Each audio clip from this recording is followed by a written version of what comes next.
We go to home.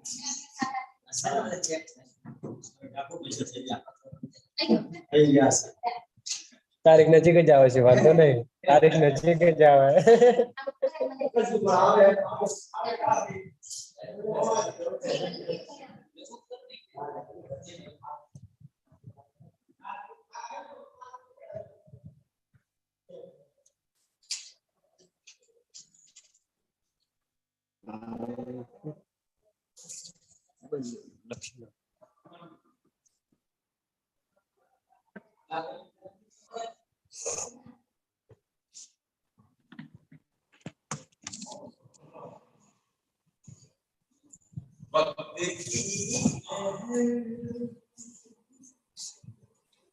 ચાલો સાહેબ ભાઈ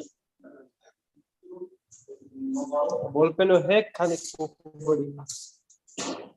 શિવાભાઈ માઇક ચાલુ છે તમારું.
Hello? Hello? Hello?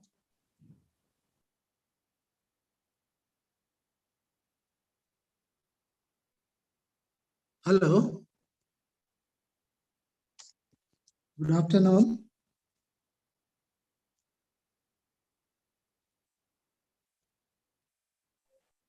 Hello. Hello? Sir, wait 5 minutes. Just I am testing whether my voice is. Yes, able to- clearly voice available. Okay, sir.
Recording in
Good afternoon, everybody.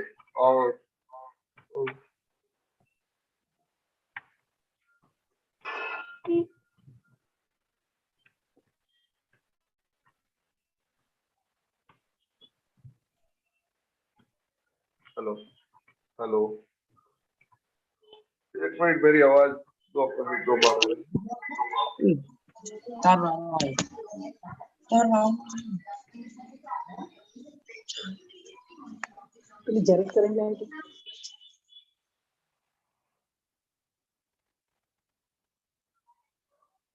Hello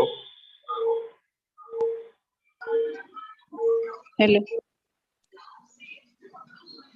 hello Hello. Okay good afternoon. अब हमारा तीसरा session start होगा। तीसरे session के start के लिए introduction देने के लिए आएंगी निधि गौर, रिसर्च स्कॉलर है और यूपी से बिलोंग करती है। तो अरविंद कुमार जी का इंट्रोडक्शन और इनविटेशन देने के लिए निधि गौर को मैं आमंत्रित करता हूँ। Good afternoon, everyone. Thank you, Pratap ji. Thank you so much for giving me this an opportunity to introduce Arvind Kumar sir. So, Arvind Kumar sir is presently designated as Professor of History, Archaeology and Culture at Dravidian University, Kuppam. He has completed his PhD from Osmania University in 2003, and sir has been a gold medalist in his masters and was also awarded with UGC Fellowship for Research in 1990. He holds a diploma in museology, and along with it, he holds a diploma in archival sciences and manuscriptology. He is also presently holding the position of coordinator at Career and Counseling Cell. Sir has a teaching experience of more than 28 years, and he has published 122 research papers and along with 3 books, and has undertaken UGC research projects too. He holds a membership in a wide number of professional bodies. So it is an honor for me to invite Arvind Kumar sir. Sir, please enlighten us with your lecture. Thank you. Good afternoon, sir. Good afternoon to all the participants. My voice is audible, madam? Yes, sir. Yes. Yes, sir. Okay. First of all, I would like to thank the organizers of this national conference on Indian history through the ages. This is being organized by the Srimati and Sri P.K. Kotwala Arts College, Patan, and Indian Culture and History Research Center, Patan.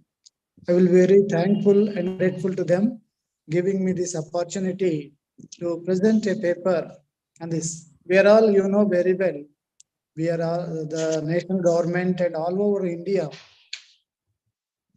Azadi Ke Amrit Mahotsav, 75 years of Indian independence. So, madam, I would like to tell you that I am in a remote place. So what I will do is, now I will switch off my video because that sometimes the net problem will be there for me. Is it okay for you? Yes, yes, no problem. Yeah, because it is video sometimes may not support the signal strength. Okay. Okay, it's okay, sir. It's okay, sir. Okay. You can. Okay. Yeah. So now I would like, you know very well that many people have participated in the Indian freedom struggle. And there are some of the people, many events are there, institutions are there. Some of them are directly, indirectly. What we are this year we are celebrating is the unsung heroes. We call them unsung heroes. Some of them actually they have not been recorded, though they have contributed in all aspects for the freedom struggle. But today, what I'm going to say something about is what is known as Parkala massacre. It is called in the Hyderabad freedom struggle, it is called the mini Jallianwala Bagh in Hyderabad state freedom struggle. It is compared with the main Jallianwala Bagh massacre which happened in 1990 in the Jallianwala Bagh. It is that incident is well known to all the history students and historians. And here in Hyderabad also, similar type of incidents has taken place. That's why you are calling it as a mini Jallianwala Bagh in Hyderabad's freedom struggle. You know that the stories of Indian struggle for freedom and independence are a heroic epic. Among them, the Hyderabad state's freedom struggle consists of many revolutionary events. The movements in other areas of India were evolutionary, whereas in Hyderabad, it was revolutionary. The Nizam is called the Nizam of Hyderabad. The Nizam is a ruthless ruler. He was a friend of the British. The fight against the police and the military of the Nizam on one side, and the atrocities of the fanatic Razakars on the common people on the other side. It's a saga in a great saga in the freedom struggle and freedom movement in India. In the history of the United India, the integration of Hyderabad state stands as an important milestone. During the Indian freedom movement, the people of the erstwhile Hyderabad state had to wage two great struggles, one against the British and the other against the Nizam for their liberation and independence. The integration of Hyderabad state into the Indian Union was the culmination of a long drawn out struggle of the people of this region, demanding a merger with the Indian Union and establishment of a popular government and the withdrawal of the discriminating policies of the state government. In this one, the Nizam has actually perpetuated many brutal and inhuman incidents of the national struggle, and they have their own parallel happenings in Hyderabad liberation struggle. What we find in other parts of India, same thing we can see parallel incidences, the sacrifices also can be seen here. Okay, the Parakala that we are calling it as which remains in the pages of history. It is called the Parakala massacre. It is the second Jallianwala Bagh tragedy. Okay, this event has taken place on September 21st, 1947. You can imagine that in 1947, the whole of the country became independent, but the people of Hyderabad did not achieve their independence. So that's why even in after 15th August also, a part of the country was actually under the slave, behaving like they were put under the pressures of autocratic rulers. Now we see that during this period, when the atrocities became intolerable, the people of the state fled away to the neighboring states because so much of harassment, so much of exploitation, subjugation has taken place. So it became intolerable. That's why the people actually, to escape all these atrocities, they used to fled away to the neighboring states like the Madras Presidency, the Bombay Presidency, and continued their struggle against the Nizam. Prior to the Indian independence, we know that 1/3 of India was under the rule of the British, whereas the remaining 2/3 area was under the rule of the princely states. All the 556 princely states were under the control of the British government. Though they call themselves as independent rulers, indirectly they were under the control through an agent. The British used to control the princely states also. Similarly, the Hyderabad also, though it is independent, but it was under the control of the British. Among the Hyderabad state, but it is a larger and richer one in the country comparatively all the remaining 555. This is the larger one and the richest one. You know that the Nizam is considered to be the richest person of his times. So he was provided with all concessions like the special army, minting of his own coins, own railway and the transport system, the own postal system, and his own radio. Now you can see how much freedom was given to the Nizam by the British, because they were considered Nizam as a friendly ally and a good friend of them, who actually helped them in the 1857 revolution, not spreading to the southern part of the country. So all these facilities, no other princely ruler was provided, like minting of having own army, postal system, radio system. This was not to be with other people. Some of these for his own safety against the Marathas and the Tipu Sultan, the Nizam was the first to accept the subsidiary alliance introduced by Lord Wellesley in 1800. The Hyderabad state was a police state. The reforms introduced in the administration by the British in their administrative areas brought awareness among the people of the British in India. But here in Nizam, we could not find any such reforms. The Nizam area was, we cannot think of all such reforms also. Okay, the Nizam area, the Nizam state consisted of 3 linguistic regions. The totally 16 districts were there in the Nizam state.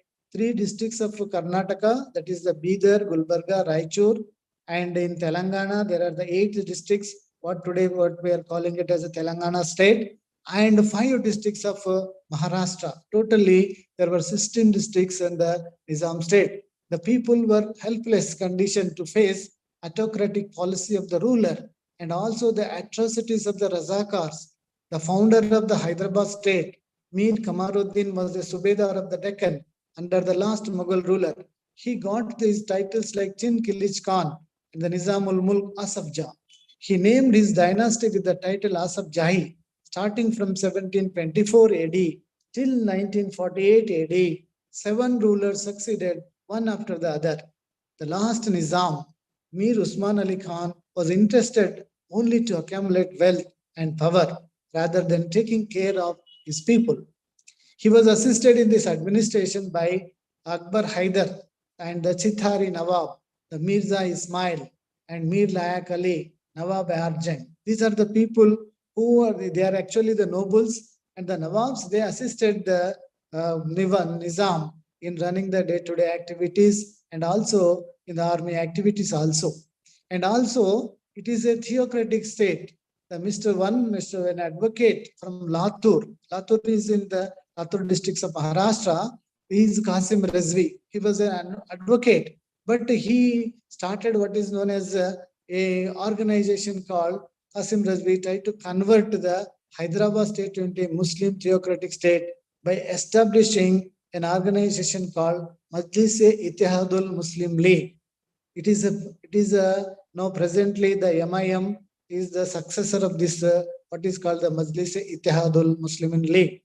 OIC Salahuddin OIC is the president of that one, but earlier it is called the Majlis-e-Ittihadul Muslim League. It was established by Mr. Layak Ali, the Nawab Arjang, and the Qasim Rizvi, both together established this. The main idea of this organization is to convert the whole of the Nizam state into an Islamic state. The people of state suffered not only under the unstable rule, but also suffered in the suppression of their cultural and religious activities.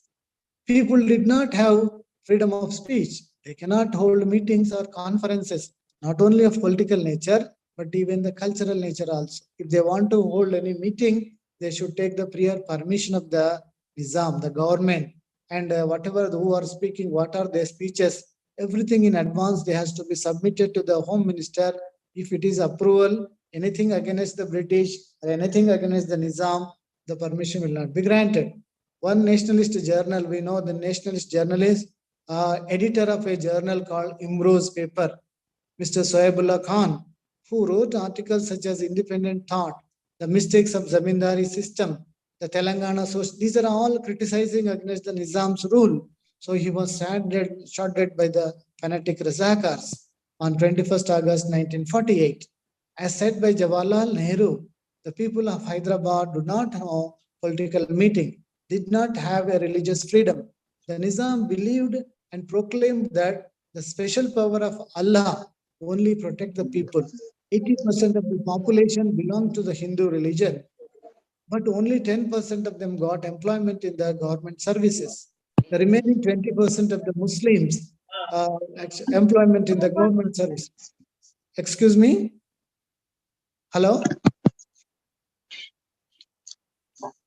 Some disturbance? Yes, sir. Yes, sir.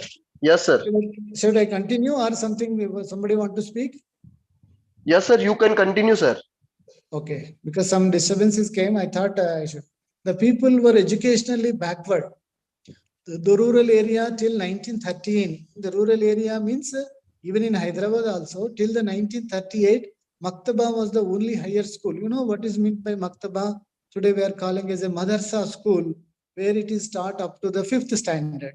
Every village had a type of Madarsa. It is called a Maktaba, where only 5th standard only the students were taught, especially on the Islamic religious activities and reading and writing, some mathematics up to 5th standard only. That is only the standard school till 39 throughout the Nizam state.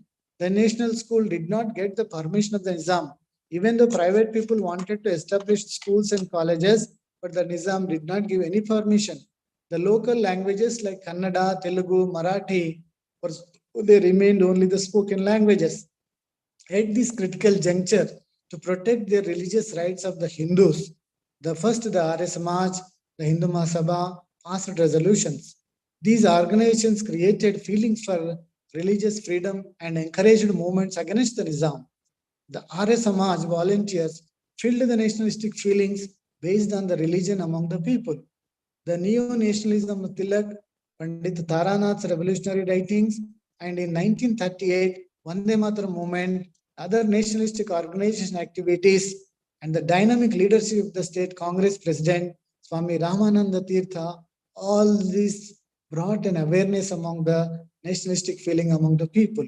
These are all the many institutions, many people who try to bring a nationalistic feeling through different modes. Arya Samaj activity, actually, though it's a religious organization, but they started their own schools and colleges privately, and they started what is called the Ganesh Utsav, Ganesh Melas. All these things actually brought together the people and actually used to exchange their problems.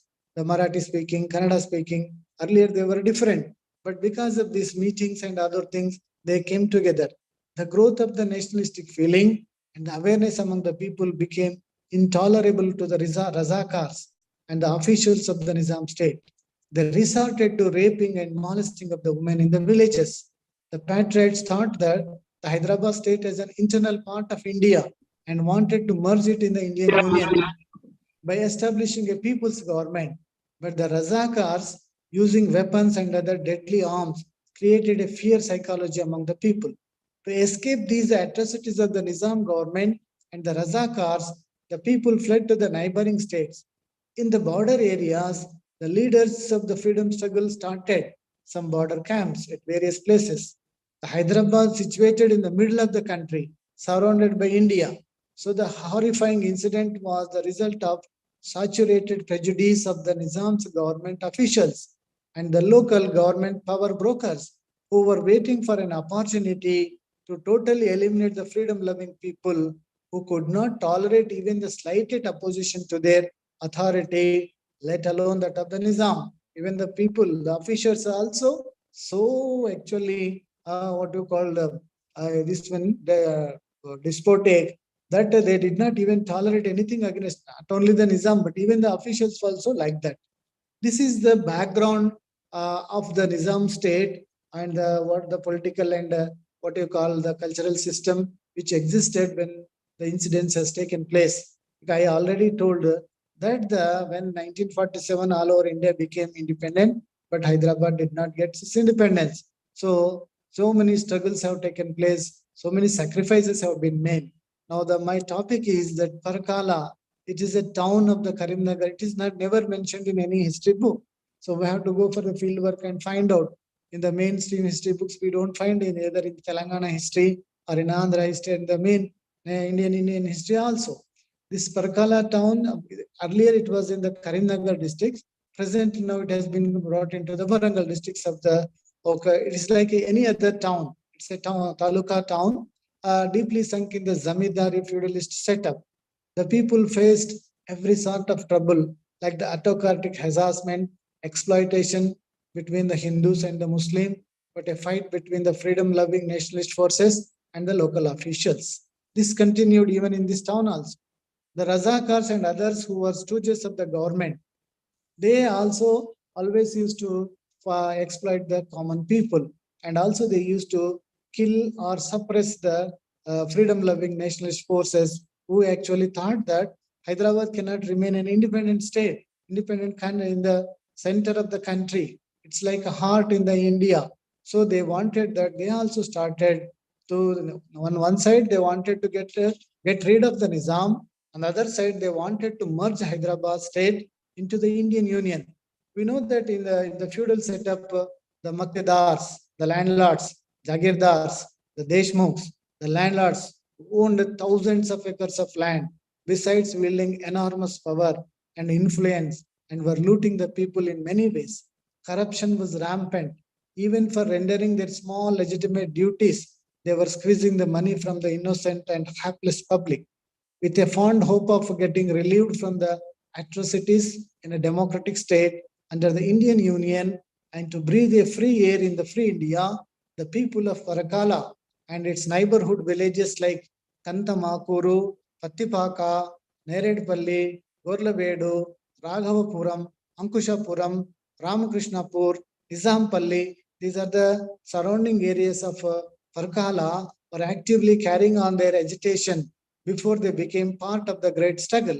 It was a black day in the history of the land, witnessing the worst tragedy in the town, wherein 15 agitators were brutally killed and more than 150 were seriously wounded by the ruthless forces of the Nizam and the Razakars.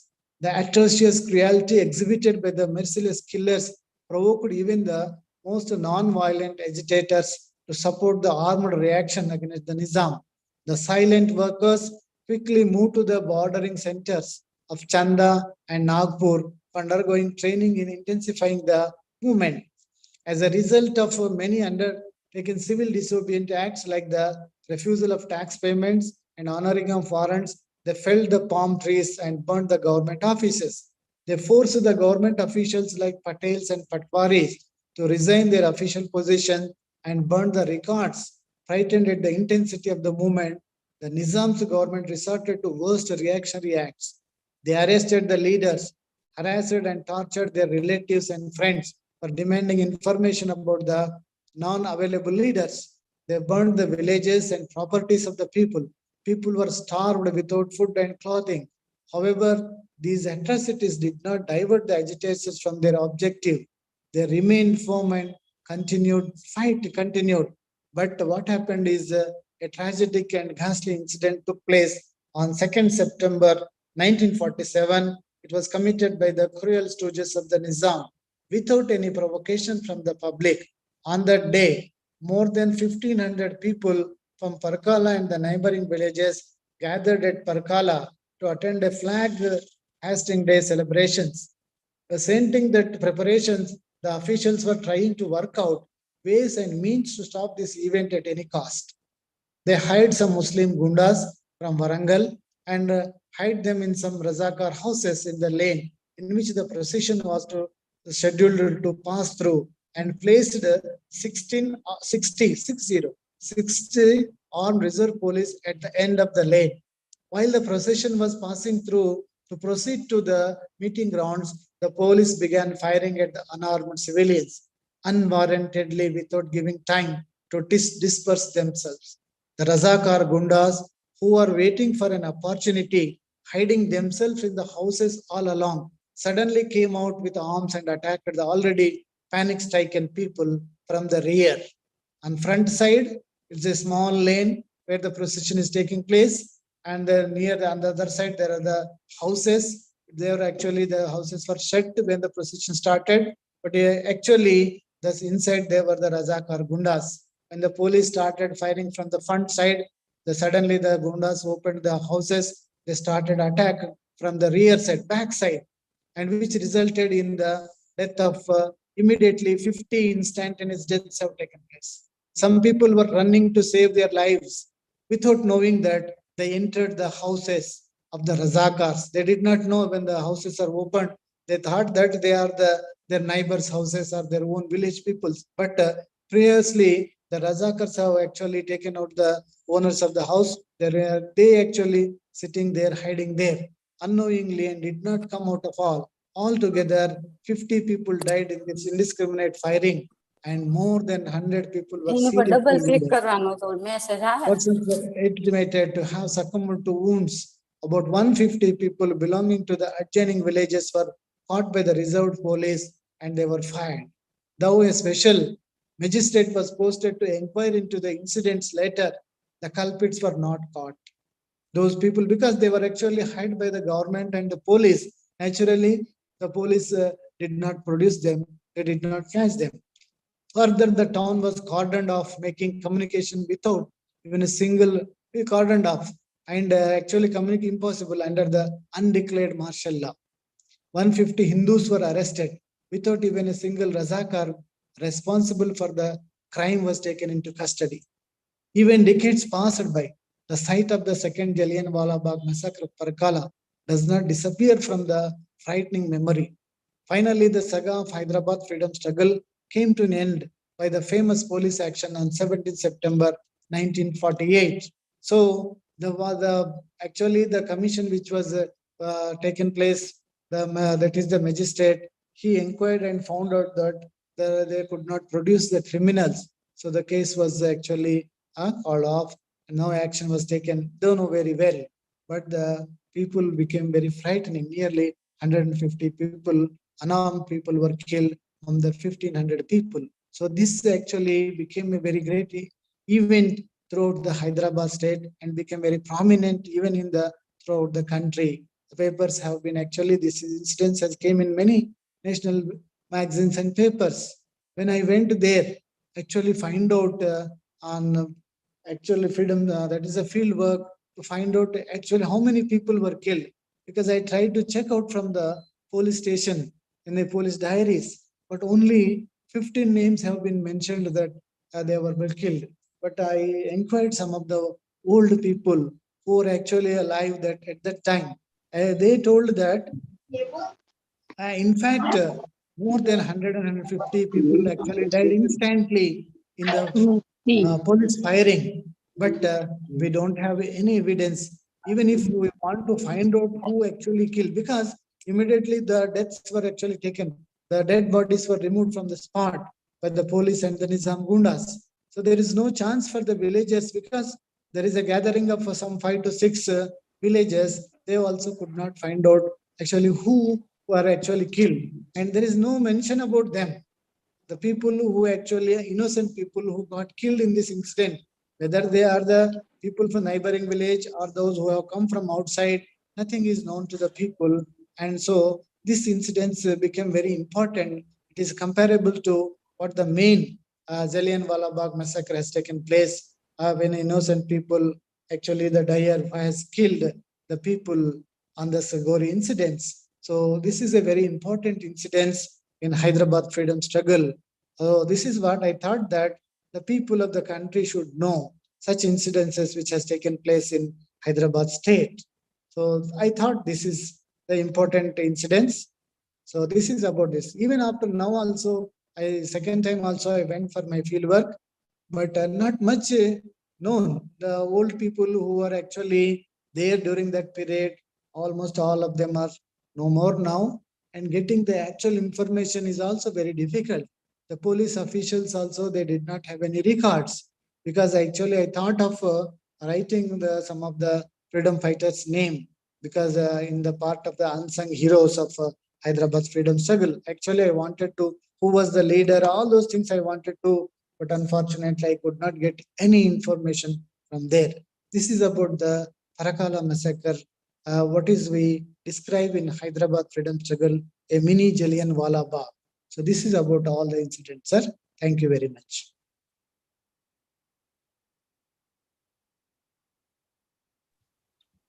Thank you.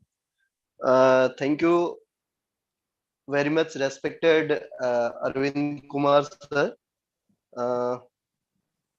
आपने अपने इस research के अंदर आपने बताया कि किस तरीके से जो उत्तर भारत में पंजाब में अमृतसर में जो जलियांवाला बाग कांड हुआ था, ठीक ऐसा ही एक हत्याकांड, एक दुर्भश विभत्स हत्याकांड हैदराबाद के अंदर भी हुआ था। और उसके बारे में डॉक्टर अरविंद कुमार सर ने अपन को पूरी जानकारी दी है कि कैसे इतिहास के अंदर ऐसे हत्याकांडों को छुपाया गया, इसके बारे में बताया नहीं गया, इसको प्रकाश में नहीं लाया गया, और एक मुस्लिम आताताई शासक और निजाम के कारनामों के बदौलत से इनके कुकर्मों की वजह से जो ये परकला हत्याकांड हुआ था, इसकी आपने हमको जानकारी दी। हम सभी को पता है कि देश में आजादी का जब सूर्योदय हो गया था, सब लोग नए भारत के नए विधान के साथ जी रहे थे। उस समय हैदराबाद को आजादी नहीं मिली थी। हैदराबाद का जो क्रूर निजाम था, दुनिया में उस समय सबसे धनवान व्यक्तियों में से एक था। उसकी अपनी सेना थी, उसके अपने टुकड़ों पे पड़ने वाले रजाकार जो एक दुष्ट प्रवृत्ति के लोग, आताताई लोग थे और गुंडा प्रवृत्ति के लोग थे, उनके द्वारा वहां के मेजॉरिटी हिंदू जनता के ऊपर जिस तरीके से अत्याचार किए गए थे, क्योंकि पैसे के बल पर, धन दौलत के बल पर और अंग्रेजों के साथ उसकी सहमति थी, दोस्ती थी, मित्रता के कारण वहां के हिंदुओं पर बहुत ज्यादा अत्याचार हुए थे। और उसकी मतलब हैसियत का पता इस बात से लगता है कि उसकी अपनी सेना थी, उसके अपने पोस्टल टपाल, जिसको गुजराती में कहते हैं, टपाल सिस्टम था, उसके अपने रेडियो थी, उसके अपने सेना थी। उन सबके बूते पर वो स्थानीय हिंदू जो मेजोरिटी में थे, जो गरीब किसान थे, अनुसूचित जाति दलित वर्ग के लोगों थे, उनके ऊपर जो अत्याचार किए गए थे, इसको सर ने अपने बहुत अच्छे तरीके से समझाया। उस समय जो आज की पार्टी है MIM, इसका स्थापना के बारे में बताया, किस तरीके से मुस्लिम हितों के लिए इस पार्टी की स्थापना की गई थी, और उसमें सिर्फ इस्लाम को ही आधार बनाया था, इस्लामी शिक्षा की ही परमिशन थी, इस्लामिक विचारों को ही हैदराबाद में फलीभूत किया जाता था। राष्ट्रवादी आंदोलन, राष्ट्रवादी विचारक, राष्ट्रवादी विचार, राष्ट्रवादी भावनाओं की हैदराबाद राज्य के अंदर किसी भी तरीके की एंट्री नहीं थी। और उनका जो उद्देश्य था कि हैदराबाद को इस्लाम का सर्वोच्च राज्य बनाना, दार उल हर्ब को दार उल इस्लाम के अंदर बदलना, और स्वयं निजाम अपने आप को इस्लाम का सबसे प्रमुख नेता बनना चाहता था। उन सभी के खिलाफ 2 सितंबर 1947 में परकल्ला नामक गांव के अंदर, जगह के अंदर, जो करीमनगर के पास में है, वहां पर सारी जनता इकट्ठी हुई। उन्होंने नियत थी जनता, जिस तरीके से अमृतसर के जलियांवाला बाग में भी लोग इकट्ठे हुए थे शांतिपूर्वक तरीके से, ठीक उसी तरीके से नियत थी जनता शांतिपूर्वक तरीके से हैदराबाद के निजाम के कारनामों के विरोध में इकट्ठी हुई थी। हैदराबाद के निजाम ने अपने रजाकारों और वारंगल से मंगवाए गए गुंडों को आदेश देकर उनकी हत्या करवा दी गई। उस नियत थे नागरिकों के ऊपर गोलियां बरसाई गई, जिसके कारण 1500 से ज्यादा नियत थे नागरिक मारे गए। ऐसा परकला हत्याकांड जो हुआ था, उसका इतिहास में वो स्थान नहीं मिला है जिसको डॉक्टर अरविंद कुमार सर ने अपने रिसर्च पेपर के माध्यम से हम सबको बताया। ये हमारे लिए बहुत महत्वपूर्ण बात है कि हम उत्तर भारत के अंदर रहने वाले, जो इस क्षेत्र के अंदर रहने वाले जितने भी इतिहास से संबंधित विद्यार्थी है, शोध करता है, उनके लिए एक बहुत बड़ी जानकारी और बहुत बड़ा मैसेज हमको सर आपने दिया है। इसके लिए सर आपका बहुत बहुत आभार, धन्यवाद। आपकी इस जानकारी से हम लाभान्वित हुए और हमें पता चला कि देश के अंदर कितने ही जलियांवाला बाग कांड हुए हैं, उनमें से परकला एक महत्वपूर्ण स्टोरी था। आपने इसको प्रकाश में लाया और हम सबको जानकारी दी, इसके लिए सर आपका बहुत बहुत आभार, बहुत बहुत धन्यवाद। Thank you sir, thank you very much. Over to Pratap Singh. Thank you. Thanks mister professor Arvind Kumar sir. इसके बाद हमारा चौथा सेशन स्टार्ट होगा। आरवी बेंगलोर यूनिवर्सिटी से मिस टेक्नीशियन, इनको इनवाइट करेंगे निधि गौर, यूजीसी में रिसर्च स्कॉलर। तो मैं निधि गौर को इनवाइट करता हूँ, आप निधि का परिचय दीजिए और उनको इनवाइट कीजिए।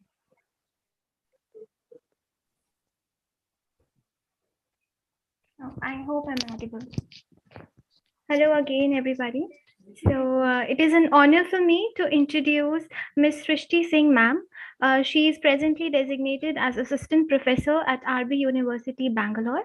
And ma'am has completed the module of Indian Art in Postgraduate Diploma in Ancient Art at SOAS, University of London in 2015. Ma'am was awarded by the University Grant Commission and has qualified the National Eligibility Test along with the Junior Research Fellowship. So, ma'am was also awarded the Fellowship in Museology and Conservation in 2011. She is research-oriented and dedicated instructor with a recent doctorate degree in Ancient Indian History from Department of History, Lucknow University. Her qualifications include 7 years of teaching experience, and in my, in her most recent position as assistant professor, she has developed and taught graduate and postgraduate curriculum to students very efficiently. So it is an honor for me to invite Srishti ma'am. Ma'am, please, you are most welcome and enlighten us all with the knowledgeable session. Thank you. Thank you so much, Nidhi, for giving such a good introduction of mine.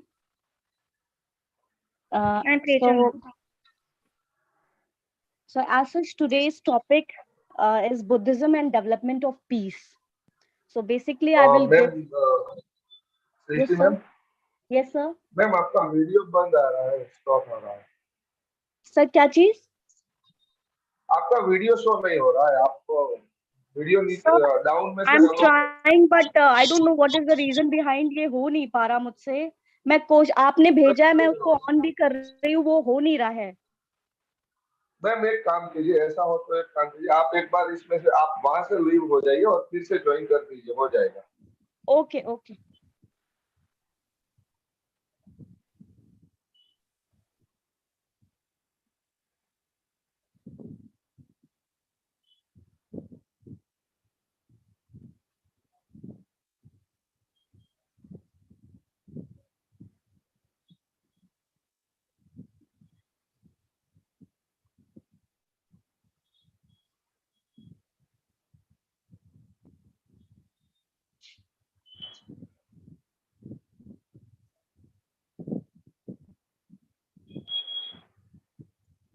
Madam वापस जुड़े, तब तक मैं बताता हूं कि जो professor Arvind Kumar sir ने परकला हत्याकांड के बारे में बताया था, जो मिनी जलियांवाला बाग कांड जिसे कह सकते हैं, ऐसा ही राजस्थान के अंदर मानगढ़ पहाड़ी पर भी ऐसा ही हुआ था। इमूचना में ऐसा भी हत्याकांड हुआ था। आजादी की लड़ाई के अंदर, स्वतंत्रता संग्राम के ड्यूरेशन में, उस दौरान ऐसे क्रांतिकारी देश के जो आजादी के समर्थक लोग थे, उन्होंने कितना ही किया था। मैम जुड़ गई क्या? नहीं आप बोलिए। तो ऐसे आजादी की लड़ाई में इतने भूले हुए हीरोज है, इतने जिनके बारे में इतिहास में जिनको लाया नहीं गया है। हमारी संस्था का उद्देश्य ये है कि हम ऐसे अनसिंग वॉरियर्स, जो हीरोज है, जिनको स्थान मिलना चाहिए था इतिहास के अंदर, जो मिला नहीं है, उनको हमें प्रकाश में लाना है। ऐसे हीरोज की जीवनी लोगों के सामने आदर्श बनाकर पेश करनी है।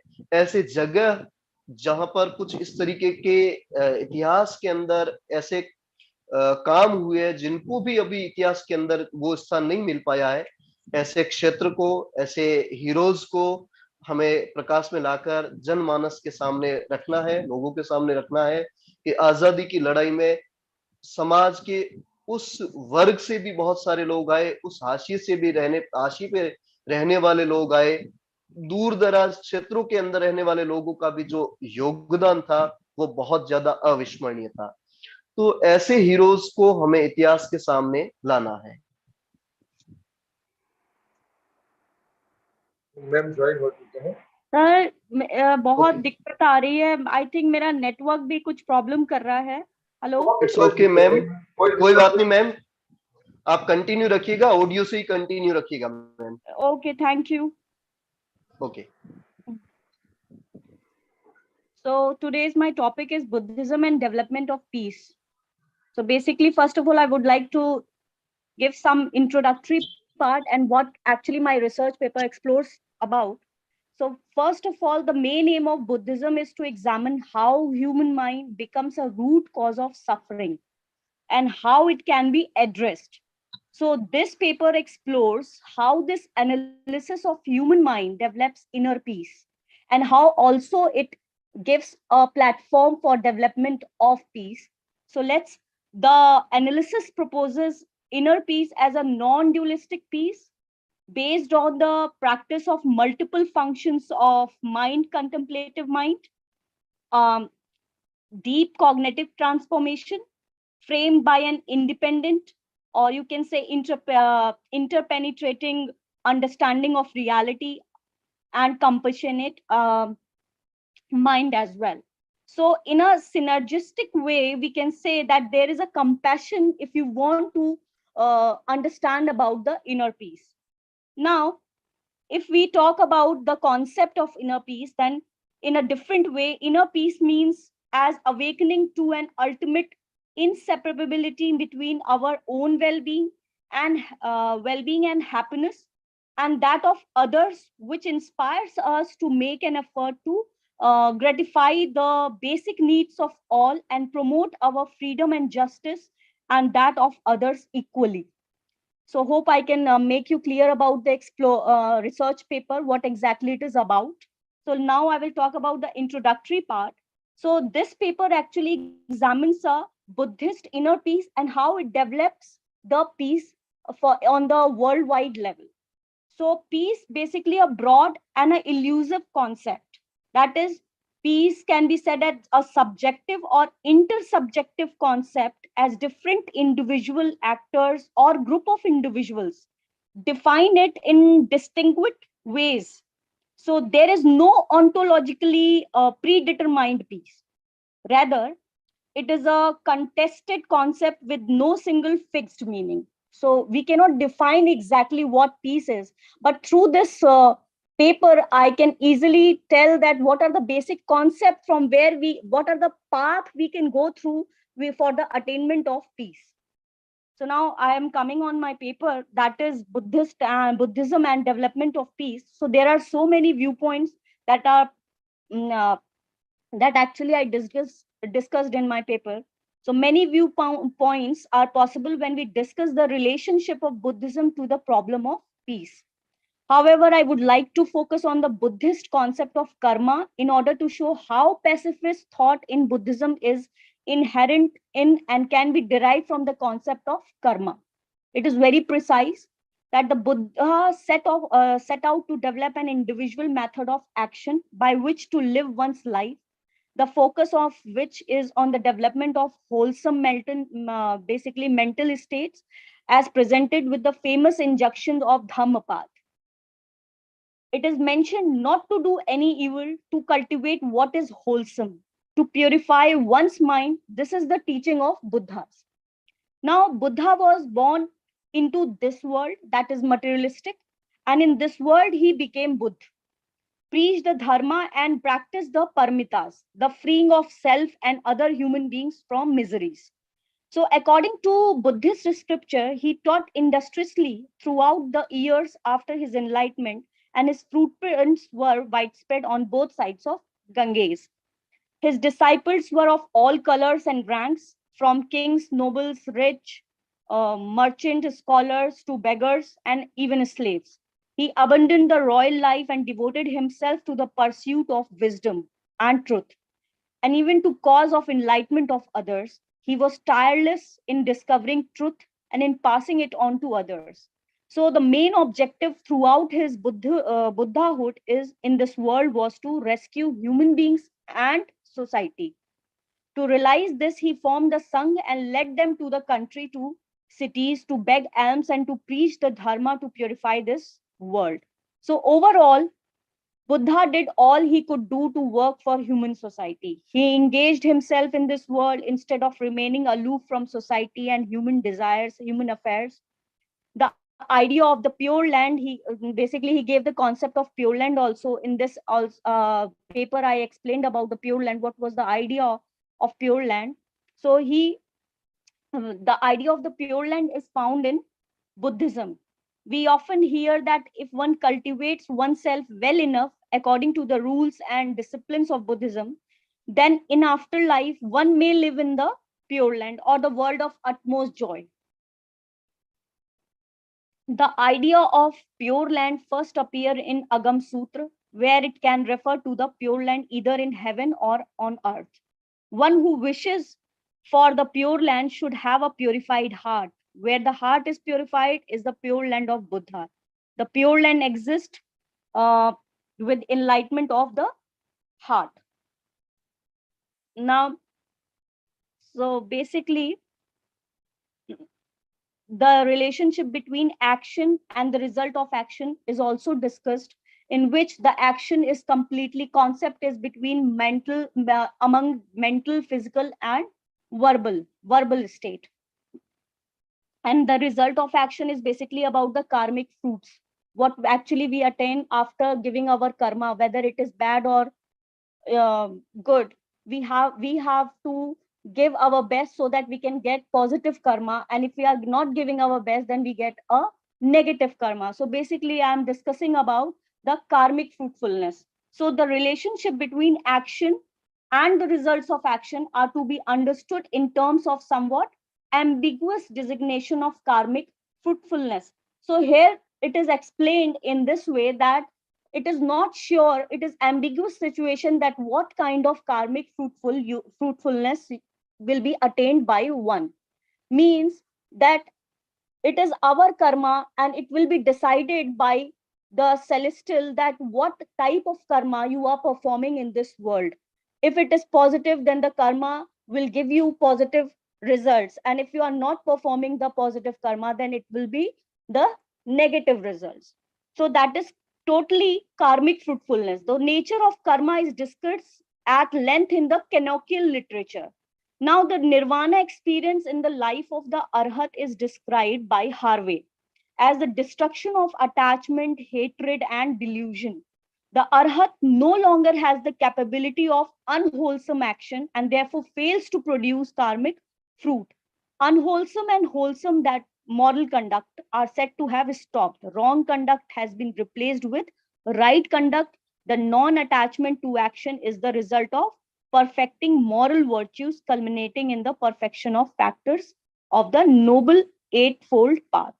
So he or she is not constrained by ideas of what he or she ought to do, acting virtuously without attachment to virtue.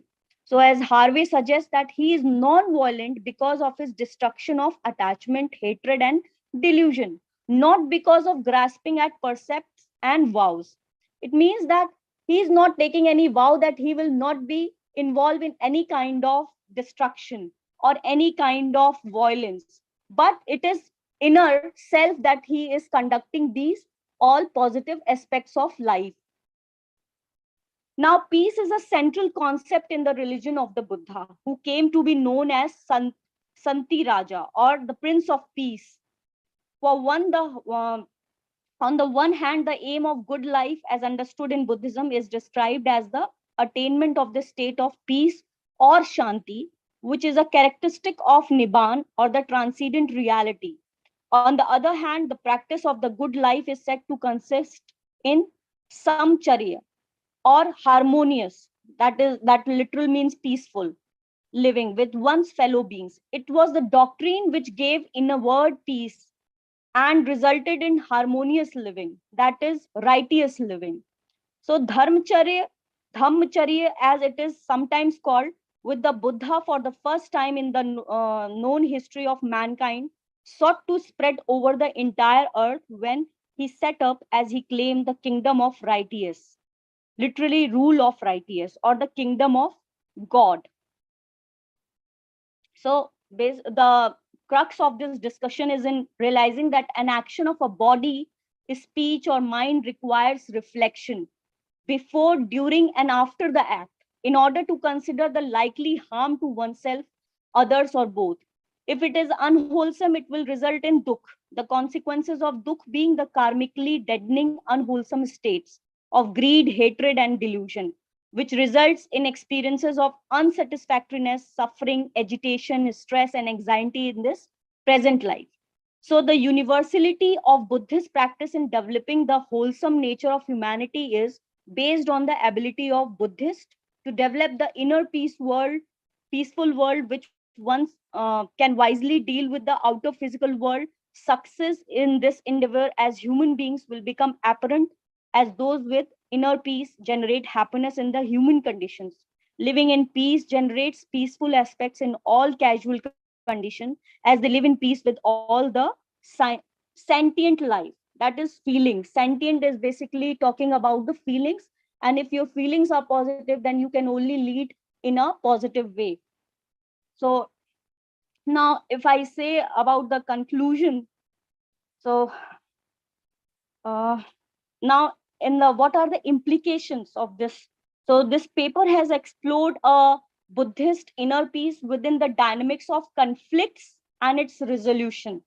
So clearly, inner peace under guided by a contemplative mind, cognitive transformation, and a compassionate mind. So it cannot be said that it is not a panacea, but as Groff is a scientist who claims that peace is a multi-factor process involving many distinct substantive aspects and dimension.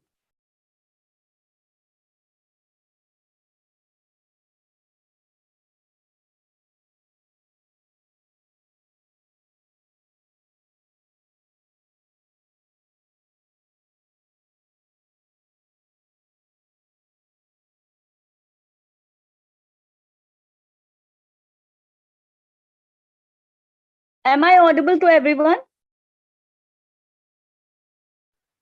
Yes, tell me, ma'am. मेरी आवाज आ रही है सबको? हाँ जी Yes, ma'am, yes, you're बिल्कुल audible. आ रहा है। Okay. So peace is a multi-factor and it is multi-leveled, that is coping with multiple perspectives from macro to micro levels. So in the external world and extending to the inner world. So the individual effort is important and it is assessed to political, economic, and social activities. And even it is essential to reform social conditions to gratify basic human needs of citizens and guarantee their equal access. Now, building those circumstances will empower each and every individual to nurture the capacity to practice multiple functions of mind and to move towards building sustainable peace between and among those with different frames of reference and identities. So when inner peace and methods to achieve it are seen and examined as a part of continuum of multiple and complex peace process, their practical viability will be heightened in the long run. So in short, Buddhist inner peace as explored here and Western peace research need further collaboration to complement each other and produce more concrete theories and methods in a holistic manner. So this is all about which I have concluded in very short. Thank you so much.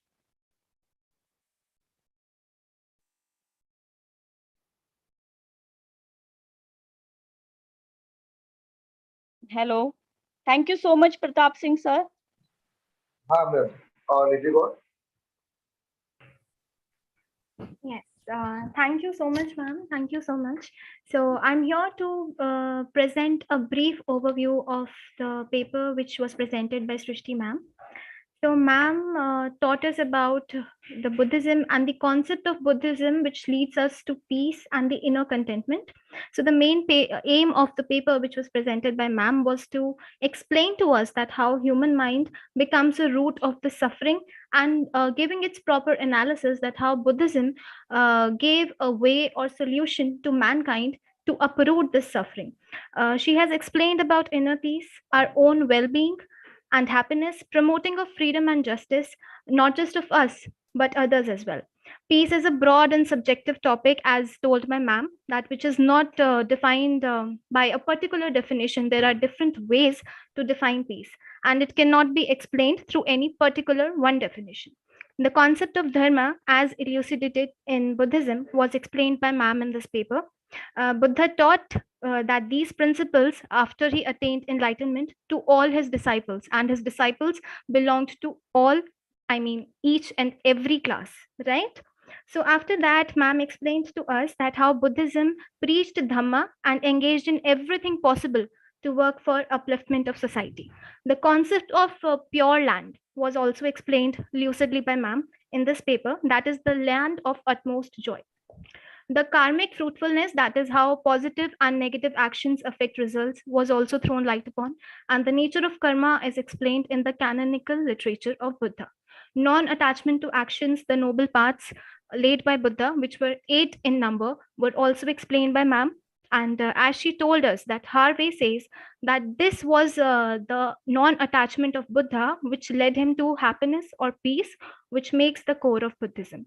Righteous living was also explained by Srishti ma'am. So I can't thank ma'am enough for enriching us with this topic and presenting to us the concept of peace taught by Buddhism in such a lucid way. Thank you. Thank you so much, Srishti ma'am. Thank you so much.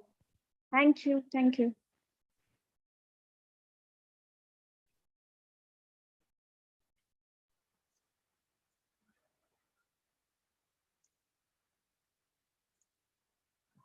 Thank you Srishti ma'am. Thank you, sir.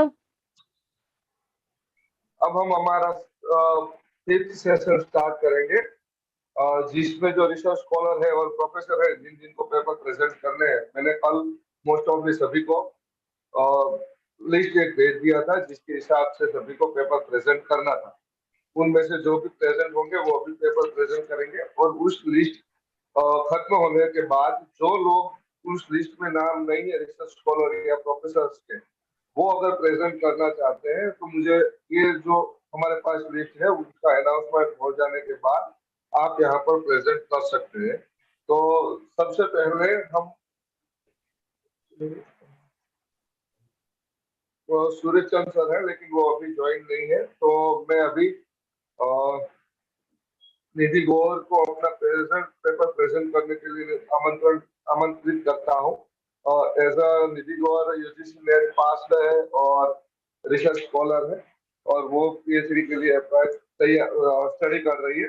जल्दी उनको PhD में joining मिल जाए। तो आइए आप join कीजिए और अपना lecture start. Okay, so thank you once again. जैसे कि आज की कॉन्फ्रेंस का टॉपिक है, तो उससे ही रिलेटेड मेरा रिसर्च पेपर है, and the topic which I have selected for today's presentation is Rani of Jhansi regiment, जिसको हम RJRB बोलते हैं, Rani of Jhansi regiment revisiting Subhash Chandra Bose, women and India's freedom struggle. So I would want each and everyone who is present over here to please listen to this paper slightly attentively, because this is a regiment which is not known to each and every one of us, but it played a huge role in the Indian independence struggle. So the paper is an insight into one of the most spectacular yet insufficiently studied subject of history, the first all-female Rani of Jhansi Regiment of Indian National Army in the Japanese-controlled Singapore and Malaya. It will re-examine the sources to better understand women activity under this regiment in the leadership of Bose and the key figures and ideas which inspired them. An insight into the Rani of Jhansi regiment, the first ever all-women regiment, would also attract attention to the ongoing debate on whether women should be recruited in the army in combat roles, and may act as an inspiration to the current leadership and young women. The desire to join the regiment was awakened in the young women by the speeches and rallies of Subhash Chandra Bose, and Dr. Lakshmi Swaminathan used a door-to-door approach to ensure their participation. This work would delve deep into this regiment comprising brave women, soldiers who fought for India's liberation from British domination.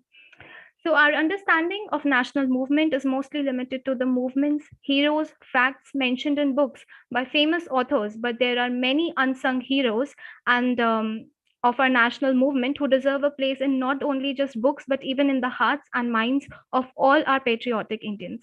Rani Jhansi Regiment, or as correctly said, RJR, of INA is one such glorious chapter in India's freedom struggle, but is lesser known to the world, as no holistic work has been done specifically on this first all-women regiment from an Indian point of view. These Ranis served in the Indian National Army under Subhash Chandra Bose, and this military creation of an all-women regiment was an innovation in 1943. जैसा कि सब लोग जानते ही होंगे कि women का जो role है इन आर्मी और मिलिट्री रोल्स वो इतना ज्यादा नहीं देखा गया है. That is why this subject forms the core of today's conference, right? So the history of RJR remains highly unexplored owing to the mainstream scholars who undermine the service rendered by them in putting it a few lines. There has been a tendency in recent historiography on nationalist struggle to overlook those forces which could not affect far-reaching political change or remained outside the ambit of the mainstream Congress movement, but were significant in the sheer passion through which they worked towards uprooting the foreigner from the Indian soil. Female participation in the movement took various forms. On one hand was the non-violent struggle of Gandhi, and on the other were the revolutionaries who believed in the armed resistance to throw off the yoke of Indian foreign invaders, the British.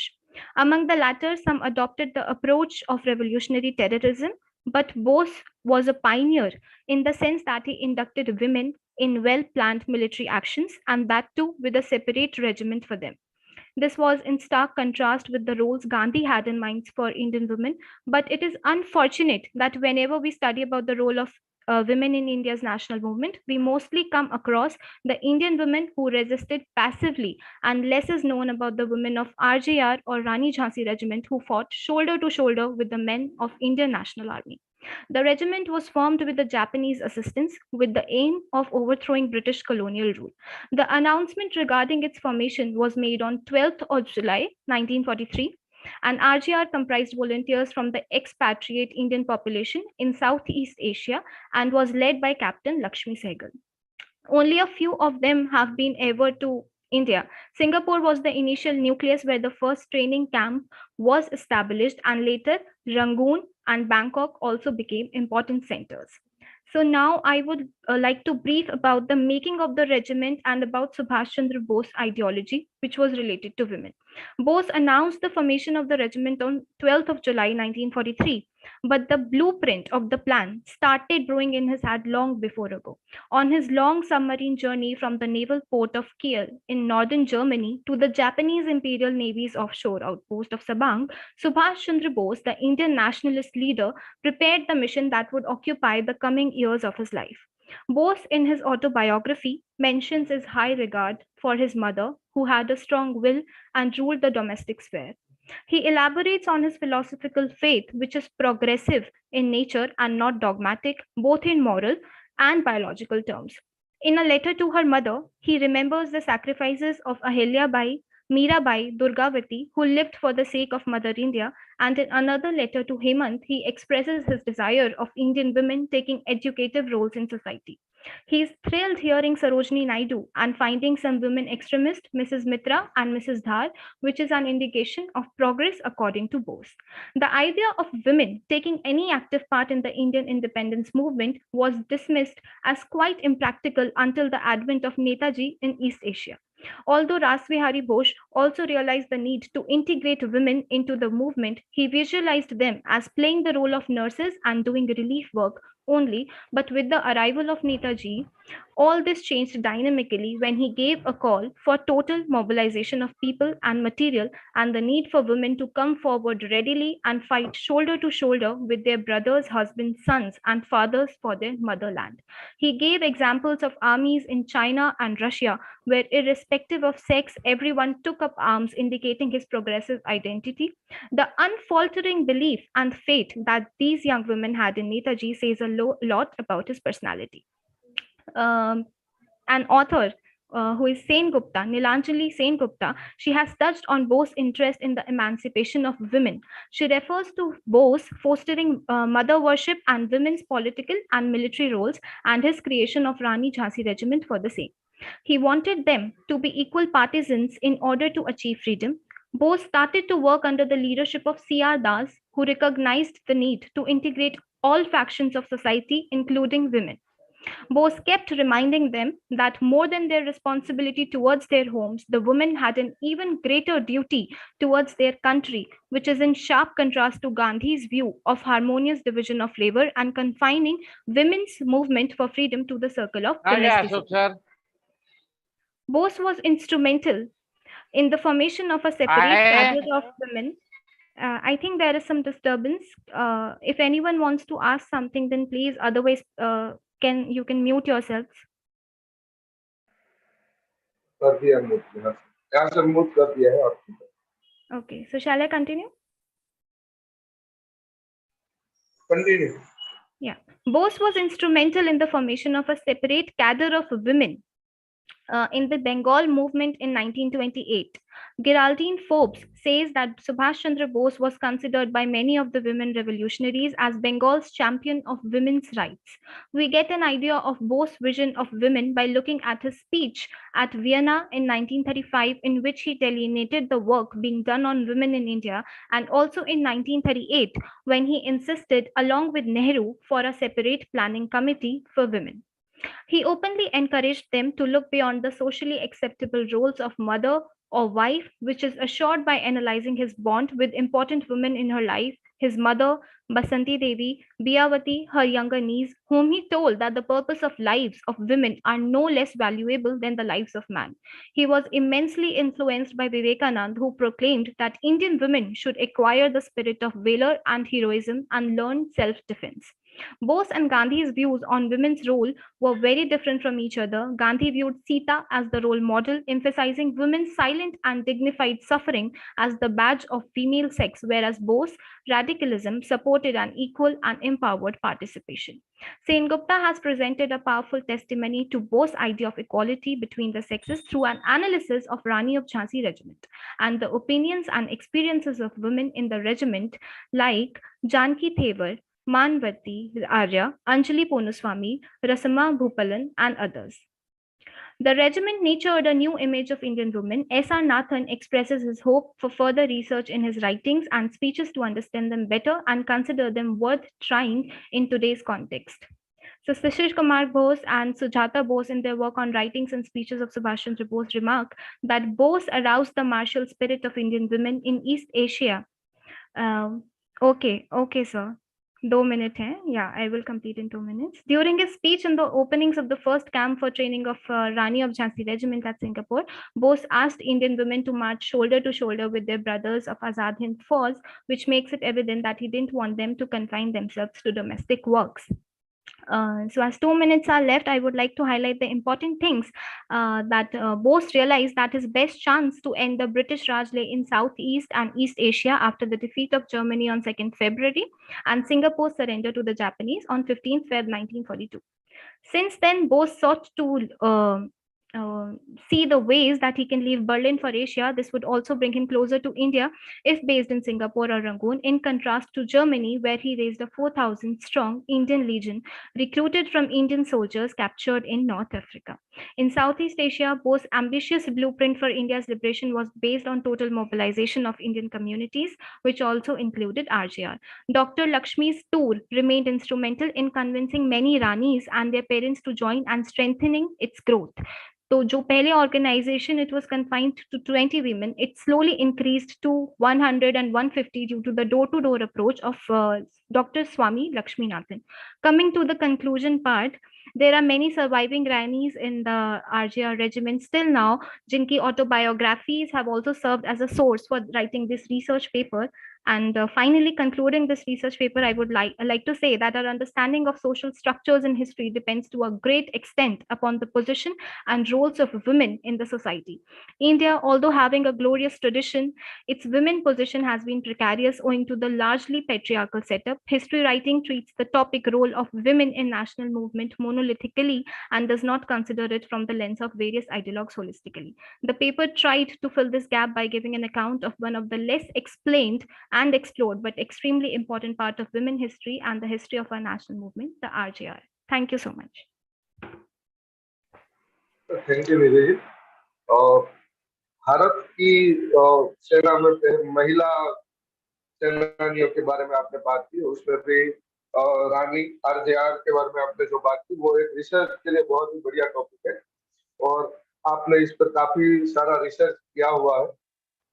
तो अब इसके बाद हम youngest professor assistant professor mister doctor Motibhai Dev Gujarat Vidyapith से उनको invite करते हैं।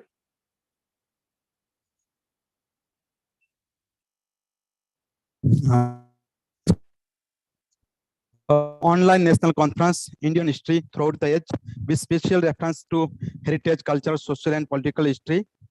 આજના સેમિનારની અંદર આપ સૌનું સ્વાગત છે। આજનો મારો ટોપિક છે સાબરકાંઠા જિલ્લાના ધાર્મિક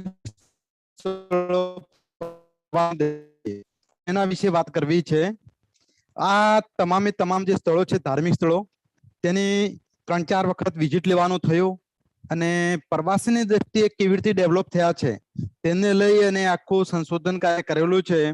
આમ તો 2018-2019 ની અંદર રૂબરૂ તપાસ કરી અને માહિતી મેળવી છે। આજના બદલાતા જતા વિવિધ પ્રવાહોમાં ઇતિહાસ વિષયમાં સમયાંતરે નવા નવા વિષયોનો ઉમેરો થતો ગયો છે। ઇતિહાસ સંશોધન ક્ષેત્રે પ્રવાસન ક્ષેત્રે ઉમેરાયું છે। પ્રવાસન સંદર્ભે સંશોધન એક નવો પ્રવાહ છે। સાબરકાંઠા જિલ્લાના ધાર્મિક સ્થળો પ્રવાસન દ્રષ્ટિએ વિષય પર સંશોધન કાર્ય તરફ જઈએ તે પહેલા કેટલીક બાબતોનો ઉલ્લેખ કરીએ। સામાન્ય રીતે જોઈએ તો અતીતની આરાધનાના મુખ્ય 2 સ્ત્રોત છે, એક જિજ્ઞાસા અને બીજી આવશ્યકતા। મનુષ્યના જીવનમાં જો આ 2 શબ્દો ન હોત તો આગળ વધી શક્યો ન હોત। મનુષ્યની આ વિશિષ્ટતા એને અન્ય જીવોથી અલગ પાડે છે। આજે મનુષ્ય જીવનની અંદર સતત ઘટમાળાઓની ઘટનાની પરંપરા સર્જાતી રહી છે। એમાંથી પણ મનુષ્ય મુક્તિ મેળવવા માટે સતત કંઈક નિત નવા નુસ્ખા એટલે કે ઉપાયો અજમાતો રહે છે. અને આ ઉપાયોની અંદર આધુનિક યુગમાં મનુષ્યના હાથમાં એક વિશિષ્ટ ક્ષેત્ર આવ્યું છે જેને આપણે પર્યટન પ્રવાસન તરીકે ઓળખીએ છીએ. પ્રવાસનને મનુષ્ય આર્થિક, સામાજિક, ધાર્મિક અને સાંસ્કૃતિક તો પ્રસ્તુત જે સંશોધન પેપર છે તેની અંદર ખેડબ્રહ્મા યાત્રાધામ, મુદ્રણેશ્વર મહાદેવ મંદિર, મિની પાવાગઢ વક્તાપુર, મહાકાળી મંદિર સાપડ, સપ્તેશ્વર મહાદેવ મંદિર, બેરણા યાત્રાધામ, અડપુદરા વગેરે ધાર્મિક પ્રવાસન સ્થળોને કેન્દ્રમાં રાખીને કામ કરવામાં આવ્યું છે. આપણે પ્રાચીન સમયથી જોઈએ છે તેમ જ્યારે મનુષ્યને સમજણ આવી, મનુષ્ય પોતાના આનંદ પ્રમોદ માટે જીવન નિર્વાહ માટે જ્ઞાન મેળવતો થયો ત્યારે આવન જાવનમાંથી આજના પ્રવાસન યુગના પગરવ મંડાયા. સમજ જતા આજ પ્રવાસન ધીરે ધીરે એક ઉદ્યોગનું સ્વરૂપ પણ બની ગયું. એટલે કે મનુષ્યના જીવનમાં પ્રવાસન એક અભિન્ન અંગ તરીકે એક અથવા બીજા સ્વરૂપે જોડાયેલો આપણને જોવા મળે છે. ભારતીય પરંપરામાં પ્રવાસનની ટૂંકી માહિતી આધુનિક યુગની અંદર આજે એક દેશમાંથી બીજા દેશમાં જવું, એક રાજ્યમાંથી બીજા રાજ્યમાં જવું, તાલુકામાં કે ગામમાં જવું એક સહજ વાત બની ગઈ છે. મનુષ્ય પોતાના જીવન નિર્વાહના સાધનની સાથે સાથે પોતાના રોજબરોજના જીવન શૈલીમાંથી અવકાશ મેળવવા નિત નવા મનોરંજનના સાધનો શોધતો આવ્યો છે. મનુષ્ય પોતાની આર્થિક સ્થિતિ પ્રમાણે મનોરંજન સાધનો ઓછા વધતા પ્રમાણમાં ઉપયોગ કરતો હોય છે. પોતાની રૂઢિ થઈ ગયેલા જીવન વ્યવહારમાં કંઈક બદલાવ માટે કંઈક ઝંખતો રહે છે, માટે પ્રવાસ પણ કરતો હોય છે. એટલે ધંધા રોજગાર માટે હોય, ઉચ્ચ શિક્ષણ માટે હોય કે પોતાના રોજબોજના જે કામકાજ છે એનામાંથી અલગ આનંદ પ્રમોદ માટે તે જતો હોય છે. તો તેવા સ્થળો છે સાબરકાંઠા જિલ્લામાં. એમાં એક ખેડબ્રહ્મા યાત્રાધામ. ખેડબ્રહ્મા એ સાબરકાંઠા જિલ્લાનું સુંદર યાત્રાધામ. બ્રહ્માજી અને અંબાજી માતાના સુંદર અને ભવ્ય મંદિરો છે. દર વર્ષે લાખો યાત્રીઓ અહીં શ્રદ્ધા અને ભક્તિથી દર્શન કરવા માટે આવે છે. અંબાજી તીર્થથી યાત્રાધામ 45 કિલોમીટર જેટલું થાય છે. ખેડબ્રહ્મા એ ભૃગુ ઋષિ મહાદેવનો હજારો વર્ષ તપ કરેલો આ મંદિર શિરોઈના દરબારે જીર્ણોદ્ધાર કરાવેલો, 1995માં તેનું નવનિર્માણ કરેલો અને ખેડબ્રહ્મા યાત્રાધામ હોવાથી પ્રવાસીઓની અવર જવર સતત રહે છે. ત્રિવેણી સંગમ શ્રાવણ માસમાં મેળો ભરાય છે. શિવરાત્રી કારતક મહિનાની પૂનમના દિવસે યાત્રાળુઓની સંખ્યા વધુ આવતી હોય છે. ખેડબ્રહ્મા બ્રહ્માજીના મંદિર પાસે 600 વર્ષ જૂની વાવ આવેલી છે. આજે 27 ગોખ મોજૂદ છે. ગોખમાં એક પણ દેવી દેવતાની મૂર્તિ જોવા મળતી નથી. વાવ કોણે બંધાવી એ પણ એક સંશોધનનો વિષય છે. કેટલીક માહિતી મળતી નથી. પણ બ્રહ્માજીનું મંદિર એ ગામની મધ્યમાં છે. ખેડબ્રહ્મામાં આવેલ અંબાજી માતાના મંદિરનું મહત્વ ખૂબ જ છે. આજે પણ ખેડબ્રહ્મા યાત્રાધામમાં વિવિધ મંદિરો, ઐતિહાસિક સ્થળો આવેલા છે. બ્રહ્મ મંદિર, બ્રહ્મ વાવ, અદિતિ વાવ, અંબિકા મંદિર, ભૃગુ ઋષિ આશ્રમ, મહાલક્ષ્મી મંદિર, પાનકંઠ મહાદેવ મંદિર, કાશી વિશ્વનાથ મહાદેવ મંદિર વગેરે સ્થળો આવેલા છે. ખેડબ્રહ્મા યાત્રાધામ સતત વિકાસ કરી રહ્યો છે. યાત્રાધામ વિકસી રહ્યો છે. પ્રવાસીઓને વિવિધ સુવિધાઓ મળી રહે. સ્થળને વધુને વધુ પ્રવાસીઓ આવવાના કારણે આજુબાજુના ગામના લોકો, સ્થાનિક વેપારીઓ ને રોજગારીની માટેની તકો ઊભી થઈ છે. અંબાજી માતાજી પરિસર અને તેની આગળના ભાગમાં ઘણા લોકો રોજગારી પ્રાપ્ત કરવા માટે પોતાનો વ્યવસાય કરવા માટે આવે છે અને પ્રવાસન ઉદ્યોગને પ્રોત્સાહન મળી રહે છે. કેટલાક લોકો માટે આજીવિકાનું સાધન બન્યું છે અને આવનાર સમયમાં વધુ વિકાસ માટેની શક્યતાઓ રહે છે. તેવી જ રીતે મુદ્રણેશ્વર મહાદેવ મંદિર જાદર એ પણ સાબરકાંઠા જિલ્લાના જાદર મુકામે આવેલ મહાદેવ મંદિર આજે મુદ્રણેશ્વર મહાદેવની કીર્તિ, નામ અને ચમત્કારના કારણે પ્રખ્યાત છે અને એમનું પણ એક આખો મેળો ભરાય છે અને એનું પણ એક ખૂબ જ મહત્વ રહેલું છે. સપ્તેશ્વર મહાદેવ મંદિર એ પણ શરૂઆતથી નદીના કિનારે ઈડર તાલુકામાં આવેલું 7 મહર્ષિઓની તપોભૂમિ સંગમ તીર્થ સપ્તેશ્વર સપ્તનાથ મહાદેવ ઉત્તર ગુજરાતના સાબરમતી નદીના પવિત્ર કાંઠા ઉપર સપ્તનાથ મહાદેવના નામે પ્રસિદ્ધ તીર્થ આવેલું છે. આ મંદિરે પણ 7 ઋષિઓએ તપસ્યા કરેલી શિવલિંગનું સ્થળ છે. ખાસ વિશેષ નહીં પરંતુ ખાસ કરીને જે ડેભોલ નદી અને સાબર નદીનો સંગમ સર્જતા સ્થળના દર્શન કરવા માટે યાત્રીઓ આવે છે. રમણીય ત્યાં ચોમેર છવાયેલી છે. પવિત્ર પાણીની ગંગા ઘાટ, કુદરતી રીતે આ સ્થળનું મહત્વ વધ્યું છે. પ્રવાસનની દ્રષ્ટિએ પણ આ સ્થળ વિકસતું ગયું છે.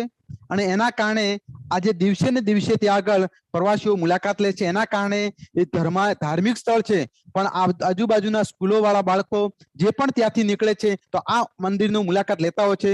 વિજાપુર હોય, ઈડર, વડનગર, હિંમતનગર વગેરે વિસ્તારોમાંથી દર્શનાર્થીઓ આવે છે અને પ્રવાસની દ્રષ્ટિએ ખૂબ વિકસ્યું છે.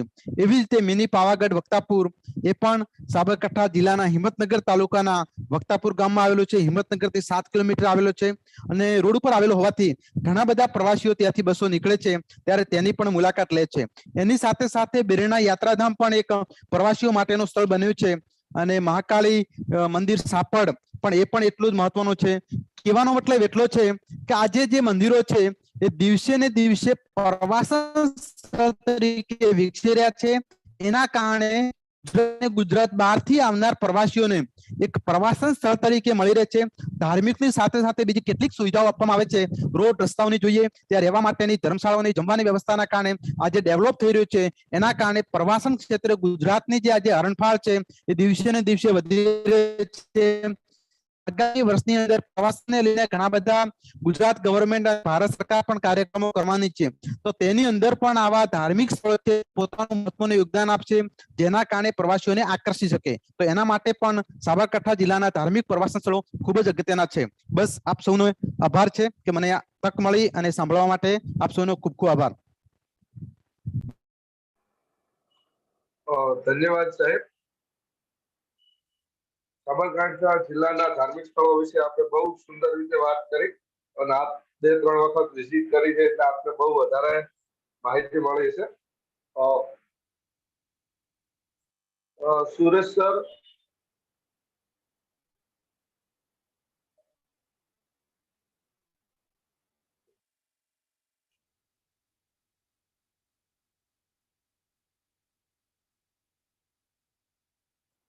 one minute.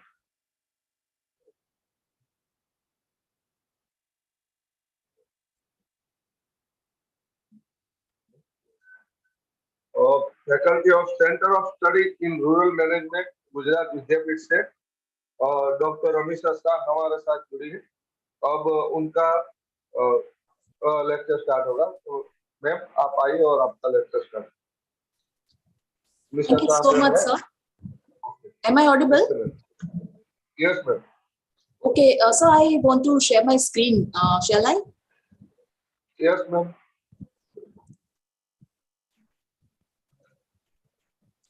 So please, that is disabled by from your side. 1 minute, ma'am. Yeah.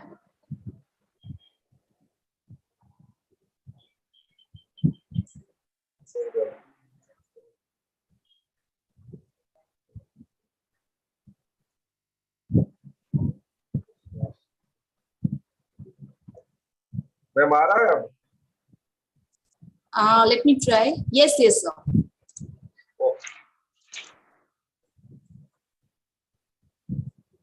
Is it visible? Ma'am screen share हो रहा है अभी. Okay. आ गया मैम. ठीक है sir.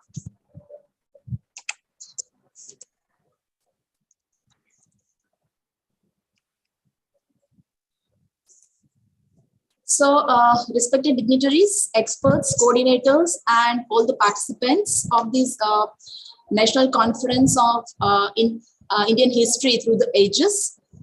It's a great opportunity for me to present my research paper in this event. So, thank you so much, organizers. Thank you, ma'am. Yes. When we imagine about the word handicrafts, the word handicraft itself produces a beautiful picture full of aesthetic complexion, artistic delicacy, and attractive appearance. And this poetic ornamental description, philosophical explanation, and historical relevance of handicrafts indeed portrays a delightful and gorgeous picture.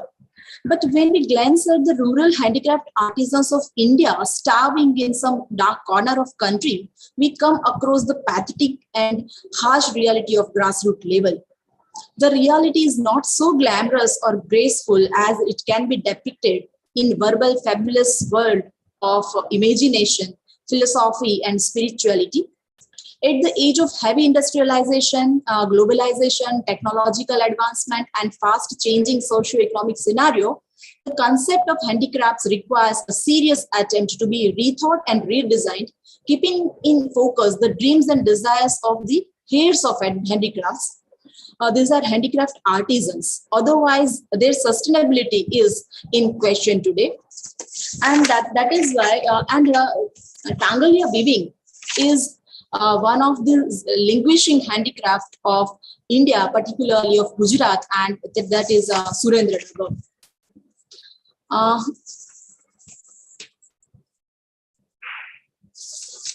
As we know that Indian handicraft represent prosperous cultural heritage of country, and Gujarat is a land of art and craft.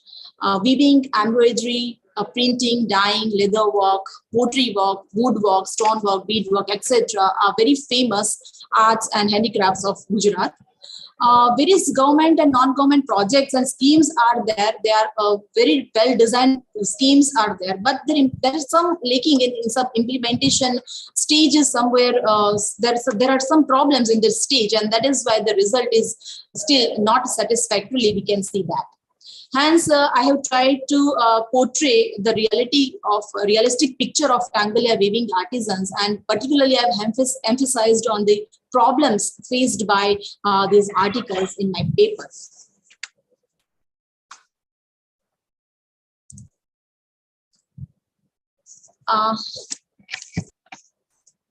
As you can see on my screen, that Tangalia weaving is one of those arts which involve hands, that is skill of people, head, that is intellect of artisans, and heart, that is involvement and dedication of these particular artisans.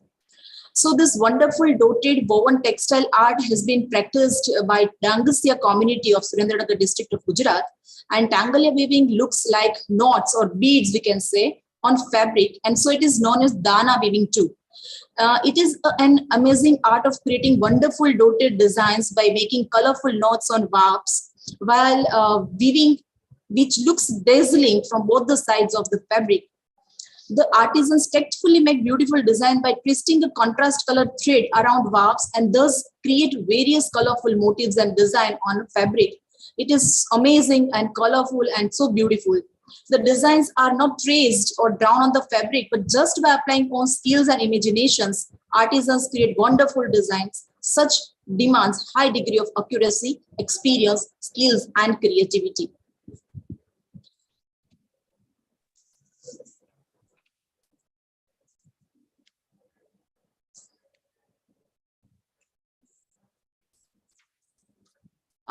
Let us focus on my objective and methodology. Main objective is to study the problems faced by Tangalia weavers and the main reasons responsible for the Tangalia handicrafts to be languished. We see that today this art is languishing very fast. So I have to I have tried my level best to find out which are the major factors, which are the major problems which are responsible for this scenario. And the methodology which I have applied is like that. I have selected field, that is villages of Surendranagar district, and I have focused on 6 major villages. This is Bajana, Patharia, Vedadara, Saila, Sudamra, and Vastadi. Here the concentration is more, and that is why I have selected these villages. Sample of 50 rural Tangalia weaving artisans and 10 experts I have selected, and then data, primary as well secondary data I have used to derive to my results. Methods of data collection methods, interview methods. First of all, I took personal interviews of 50 artisans and 10 experts, and focus group discussion was conducted, and my observation, I found certain results. Now, main data collection tool was interview schedule, which was primarily designed in Gujarati language, and then I converted into English. Then data coding, entry, and analysis, everything was done through Excel and SPSS software. So what I found regarding my research, that is the historical background. First of all, I would like to say Tangalia weaving is an indigenous craft of Saurashtra region, which is about 700 years old. This is a fabulous folklore behind this art, it is a combination of peculiarities of two communities, Shepherd and Weavers. And the story is like that: a young boy of Shepherd community married a girl of Weaver community, and so he was socially boycotted by his community, and he started living with Shepherd community. And here he started weaving with the use of sheep wool, and thus the Tangalia art came into practice. Previously, the Tangalia was practiced in 8 talukas and 26 villages of Surendranagar district. And it was previously practiced in many other villages of Ahmedabad and Rajkot district too. But nowadays, the scenario is changing, and that is mainly practiced in some of the villages of Surendranagar district. And their form is also being changed nowadays as per the requirement of time. Tangalia Hastakala Association, presented by NIFT, that is National Institute of Fashion Technology, applied for GI application, GI number, and this craft received GI, that is geographical indication as standard Tangalia Shoal recognition from the central government in 2009. But nowadays that is cancelled, and some people are also trying for regaining this GI number.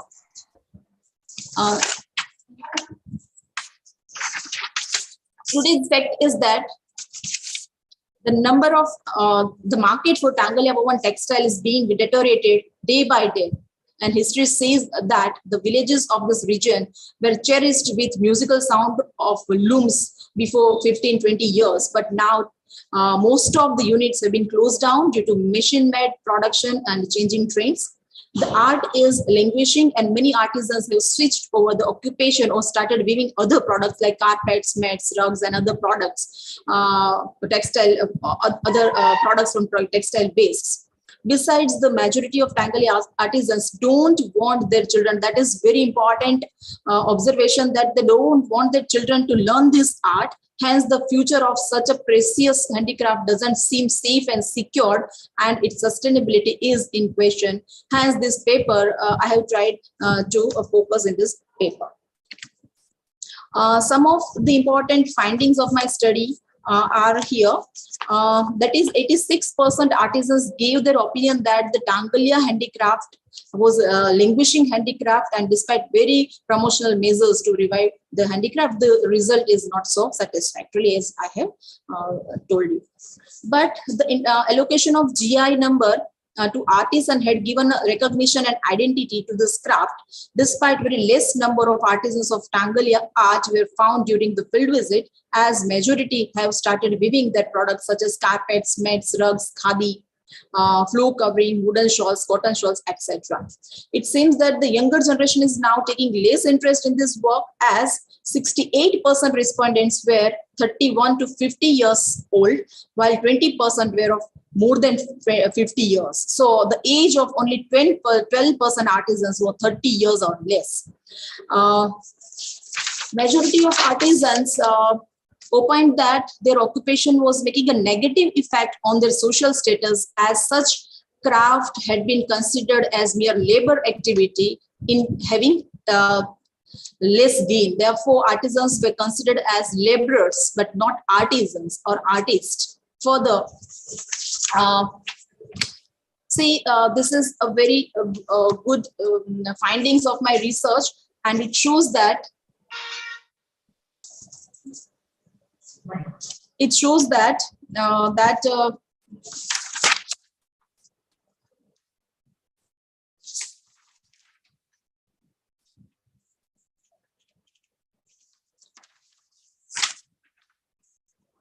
48%. It is dangerous, we can say 48% of total Tangalia weavers did not want their children to learn this work at all, while 36% wanted their children should learn the handicraft for hobby only. They don't want to continue with this craft, or only 16% told that they wanted their children to adopt this handicraft at occupation. Hence, the sustainability of this handicraft is in question today, as the propagation chain seems disturbed or not strong enough to yield fruitful results. And that second chart shows that inference about the propagation of handicraft in the next generation also depends on the attitude of children towards handicraft. But in this particular thing, 68% of the families, children were not interested to learn this form of handicraft weaving, while 70% families, children were interested to learn this craft just for hobby, but they were not ready to accept it as their occupation. Remaining 50% respondents told that their children were ready to accept the weaving work as their occupation, but they were not sure about the form of Tangalia weaving. The major problems, these are the major problems faced by Tangalia weavers, and we can see here all the respondents under the study were found having inadequate infrastructural facilities to run the business effectively or efficiently and to live a good life. Furthermore, all told that the middleman earned a huge amount of profit, leaving a very small pie of cake for the actual producer or artisans. Majority cite that since they were settled in rural areas, direct marketing was not possible in all the cases. Hence, they had to depend upon middlemen. They were helpless due to economic, social, educational, and managerial limitations. And they cried that sometimes their products were sold at unbelievably high prices at sophisticated showrooms for elite classes, but the actual creators were starving poor. So they are exploited by the intermediaries. Further, they were feeling that as compared to hard work involved in this particular work, total production process, gain was very less. Hence, they were facing financial problems too. Then 92% of artisans were facing problems due to low level of education, and this has been observed as one of the most important limitations of the artisans, leading to many more limitations in terms of efficiency, confidence, entrepreneurship, etc. These both charts are regarding monthly family income from handicraft work, and that is per artisan monthly income. So it is shown that weaving is a long process, require huge amount of time and efforts in pre and post weaving procedure. Hence, generally all the family members were all the family members were directly or indirectly contributing in this work. Therefore, if we calculate the per head income, the picture is very shabby. Per head monthly income was less than rupees 5,000 in 88% of weaver respondents, while only 12% earned more than that. So that may be one of the so important and most important or significant, problem faced by the Tangalia weavers.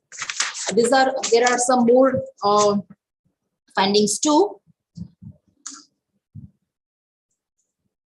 70% artisans told that there was a heavy fluctuation in demand, and 90% told that there was no regularity or continuity of work. Obviously, such irregularity of work results into irregularity of income. Majority of artisans commented that the said handicraft activity had failed to provide uninterrupted and continuous employment. Hence, it had become difficult for them to rely solely on this occupation. Therefore, majority of them had adopted another occupation also as a source of income other than handicrafts, such as agriculture, labor work, business, government, contractual job, private jobs, or some job works like that. 80% artisans did not have knowledge about latest technology and know-how, while 72% told that many textile products were available in the market, and so they were so much dominant competitors in the market, and they were not in the position to compete with these huge competitors. These are it's a photo gallery. I have included some of the photos. This is the total setup of weaving shawl, a Tangalia shawl. That's a pool peat loom setup. That is, people use such type of traditional peat loom nowadays. Today also, traditional Tangalia weaving on peat loom that look like this. These are the traditional Tangalia shawls, and nowadays modern products like this are also available. So my conclusion is The bare fact is that the allocation of GI number is certainly an appreciable efforts of government, but it is not sufficient to protect the interest of artisans. There must be some robust system to revitalize and rejuvenate this exclusive handicraft. Such artisans keep the magnanimous legacy alive and animated through their intrinsic skills and art. They pour their heart to shape a product. Hence, the handicraft artisans are not only handicraft products are not only physical products to be consumed insensitively, but they are the reflection of our cultural heritage and prosperous history. Although a number of schemes and programs have been designed to promote the handicraft sector in India, the implementation has still not brought the targeted result. The lacuna must be found out through impact assessment and an efficient audit system as soon as possible. Otherwise, such handicrafts will be totally languished as they have started disappearing progressively at a great speed. It is not the accountability of government only to help and promote the art and artisans, but it is a moral responsibility of every Indian to respect and contribute wholeheartedly to promote this languishing luster of handicrafts. Today, Tangalia art seems struggling for its existence. So who will save it from being destroyed or ruined? Me, you, or all of us. So that's all. Thank you so much. Thank you, ma'am. Surendranagar जिले की So these are the references. 1 minute. I just want to show these are the references. करने की जरूरत नहीं है. Okay. Thank you so much. Surendranagar जिले की एक सुशोभित हस्तशिल्प कला के बारे में जो तंगलिया बुनाई के नाम से जानी जाती है, उनके बारे में मैम ने बहुत ही अच्छा वक्तव्य दिया और सभी से मेरा अनुरोध है कि ज्यादा से ज्यादा 10 मिनट से ज्यादा अपना वक्तव्य न रखें, क्योंकि बहुत सारे अभी पार्टिसिपेंट और है और टाइम भी हमारे पास बहुत कम है, क्योंकि हमने लेक्चर 4 प्रोफेसरों के हमने लेक्चर रखे थे, इसके लिए 4 कलाक तो 4 आवर्स तो वही हो चुके थे। अब जो भी आए वो ज्यादा से ज्यादा 10 मिनट से ज्यादा अपना वक्तव्य न दें।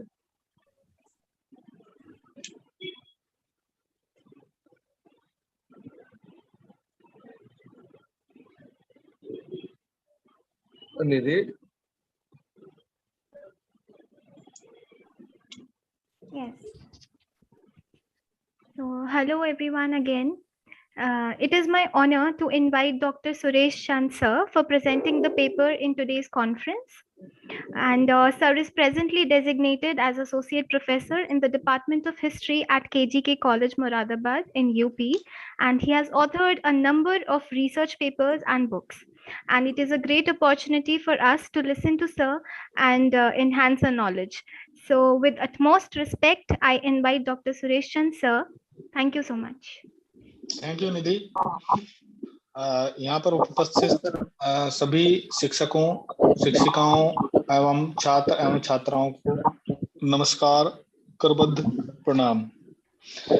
मैं डॉक्टर सुरेश चंद, मेरा जो टॉपिक है रिसर्च पेपर का themes of womanhood in the icon of Bharat Mata, इसका इंट्रोडक्शन है the idea of worshipping Prithvi और earth has been a part of Hinduism since ancient times. Bharat Mata first appeared in a work by Bankim Chandra Chatterjee in the 1870s।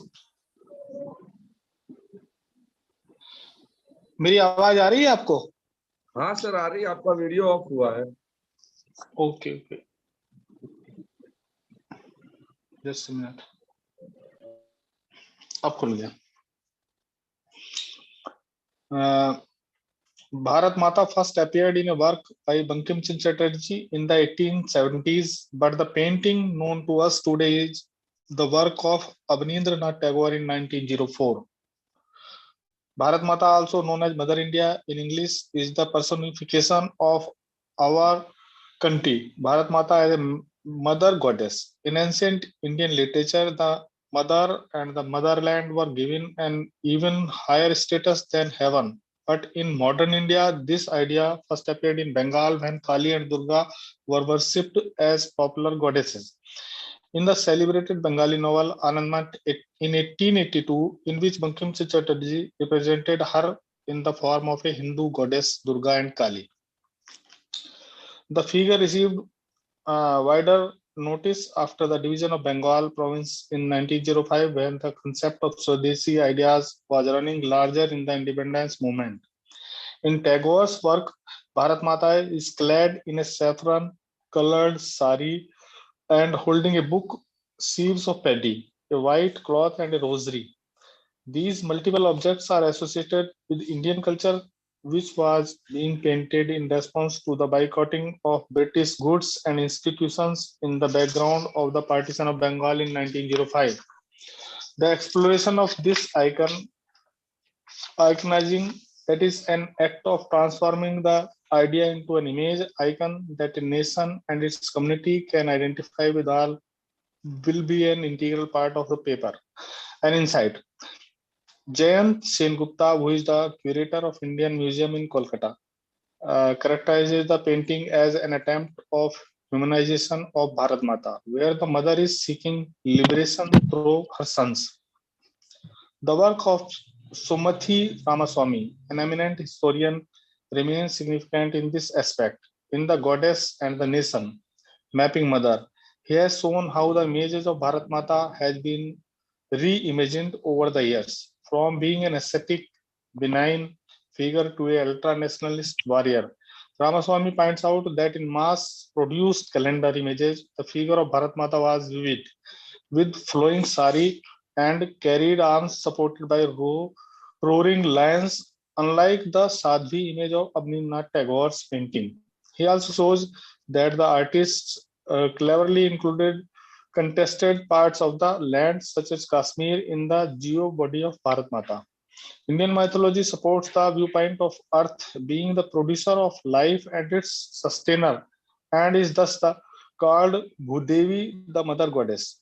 In the literature by Indian thinkers and politicians, India is referred to as a nurturing mother, as one can see in the writings of Jawaharlal Nehru and V.D. Savarkar. Various temples have been constructed and dedicated to Bharat Mata.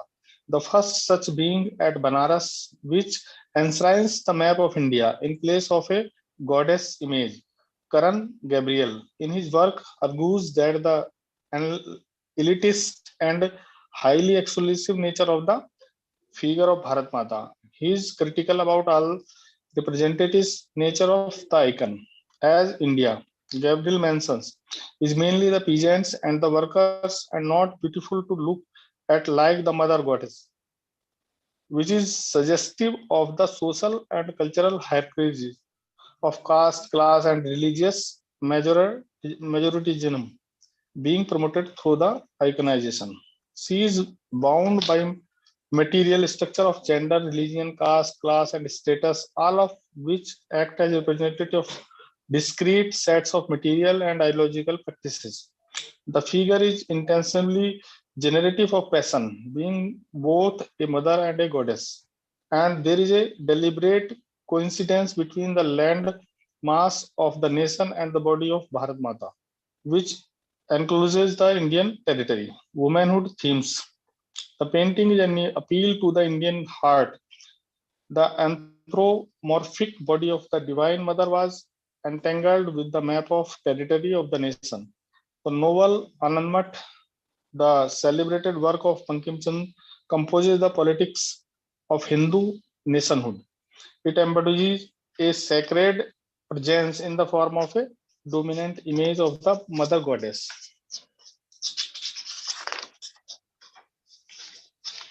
Sarkar mentions that Bankim in his novel now imagined a deliberate holy war against Britishers, not fought by royal armies but ascetics, giving entry to a new commitment of pure patriotism in the form of devotion to the motherland. She is an imperial figure, trampling over enemies with remarkable features of might and glory. Bankim is given the credit of inventing this goddess, but in contrast to Hindu devotee, devotionalism. Jagadri, food giver, Kali, Sakti of destructive force, and Durga, the demon slayer. The goddess of motherland has no mythology or life events of her own. This will also lead to breakdown of gender boundaries. Even the nationalists were forced to face the question of gender. The Orientalist otherization of the colonial subject said in 1978 created a narrative of colonial masculinity and colonized male effeminacy. In the outside political world, the Indian male figure was to meet and challenge the colonial narrative of effeminacy by matching modes of aggressiveness and masculinity. But the realm of home at Chatterjee in 1989 argues become a site of preserving essential spiritual qualities of national culture. Chatterjee says that this was done through the construction of a new woman who was culturally refined, spiritual, and essential different from the common woman. There started a marked difference in the essence and domain of man and woman. Man would work in the outer sphere based on dominant principles of masculinity, and woman would rule the inner sphere, displaying the cultural, spiritual essence of the nation.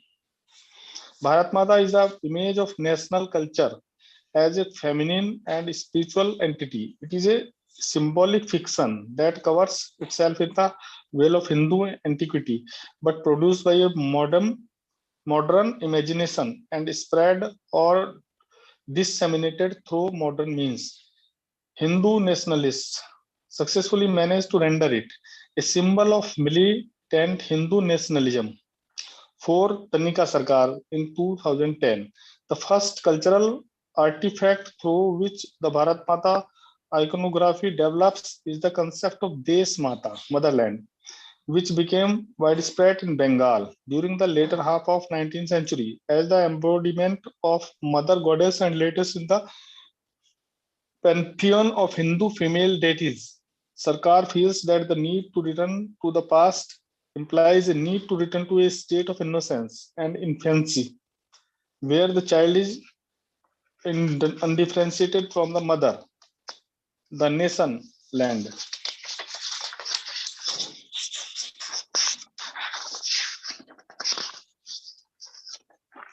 Kiran Chandra Bandyopadhyay has written a play named Bharat Mata, in which Bharat Mata occupies the space of a grieving, sorrowful, and suffering mother, reflecting the distress of its people. Bharat Mata is shown as Adi Bharti, the widow of Arya Swami in Bhudev Mukhopadhyay's satirical piece.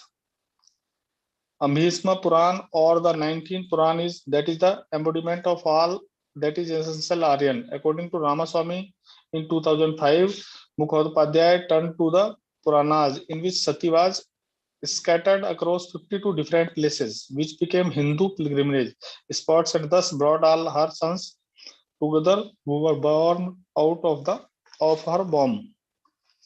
Bankim's visualization of the mother embarks on a journey from the mother. She was in the past to the mother. She is in the present and transforming herself into the mother. She becoming in the future. That is from the goddess Kali to the one who retains the power to transform herself into goddess Durga with 10 arms, powerful and mighty, reflecting religious culture and widening. Suresh Chand sir, yes sir, सिर्फ से 2 minute में पूरा जो ठीक है sir, मैं conclusion पढ़ता हूँ बस केवल, ठीक है sir. It is my conclusion that cult of Bharat Mata was born out of the patriotic fervor during the Indian nationalist movement, when the nationalist passion was transformed into an image of the nation as a mother. The painted deity stood for the self-sufficiency of the Indian nation in the making. The paper has explained the construction of this national identity along with the conceptual development of the icon in the form of an exclusive Hindu goddess underlining the theme of womanhood, divinity, and strategic function propounded by it during the independence movement in India. Thank you, sir. Thank you, everybody. Or thank you, Nidhi, especially. Thank you, sir. Sir very lucidly explained to us the insightful history of Bharat Mata and the gradual evolution and significance in our freedom struggle. Sir threw light on the idea of worshipping Prithvi or earth in Hinduism since ancient times, but in modern India, the first time the idea first arrived in Bankim Chandra Chatterjee's work in 1870s. The paper was extremely knowledgeable in letting us understand how this iconization of Bharat Mata took different forms gradually and how it is understood by different scholars. The Bharat Mata painting remains an appeal to Indian heart and is a form of devotion and patriotism to Indians. The womanhood themes in the icon of Bharat Mata were beautifully explained by Sir. So I thank you, sir, for shedding light on such a knowledgeable topic. Thank you. Thank you, everyone. अब इसके बाद गुजरात विद्यापीठ अहमदाबाद से doctor जैनमा बीबी कादरी जी जूनागढ़ इतिहास जाणवाना साधन तरीके दस्तूर अमल सरकार gazette विषे जानकारी आपशे डॉक्टर जैनमा बीबी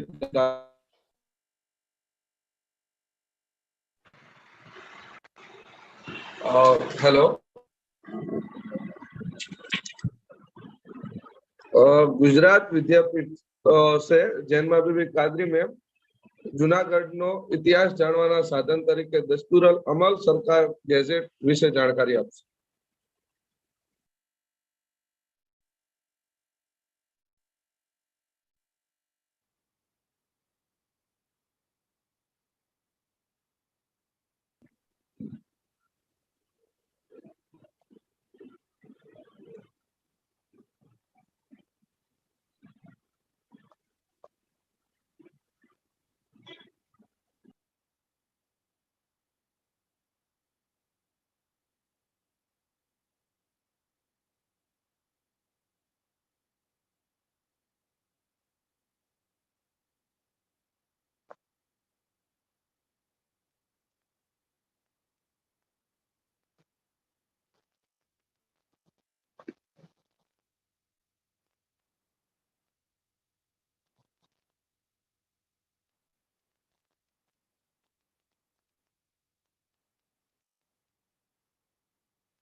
हेलो मैम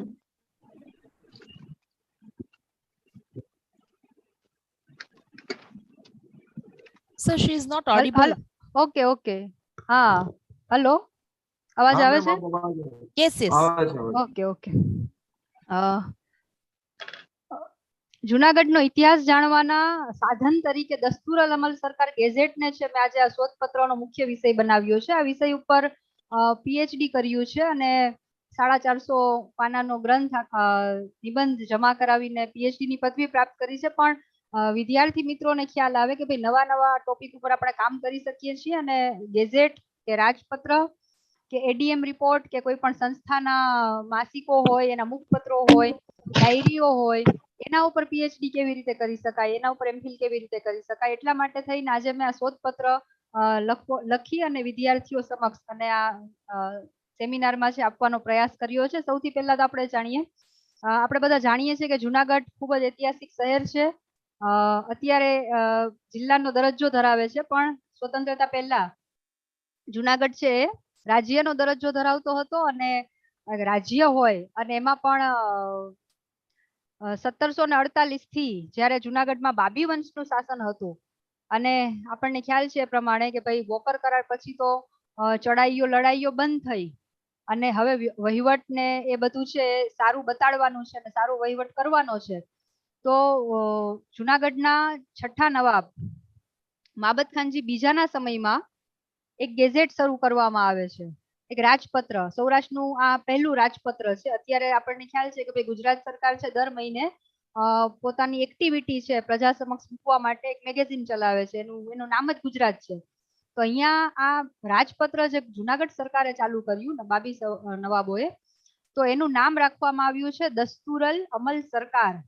તો આનું નામનો અર્થ શું થાય છે એનો મેં અહીંયા પરિચય આપ્યો છે. તમને સ્ક્રીન ઉપર દેખાતું હશે કે ભાઈ દસ્તુર એટલે કે રિવાજ, અમલ, કાયદા કાનૂન, ધારા ધોરણો, નિયમો એટલે કે વ્યવહારમાં આવવાના નિયમો. અને એ સમયે નવાબ માબતખાનજી બીજાએ પ્રકાંડ પંડિત એવા વિદ્વાન વલ્લભજી હરિદત્ત આચાર્યના વડપણ હેઠળ છે આ ગેઝેટ શરૂ કર્યું ઈસવીસન 1867 થી.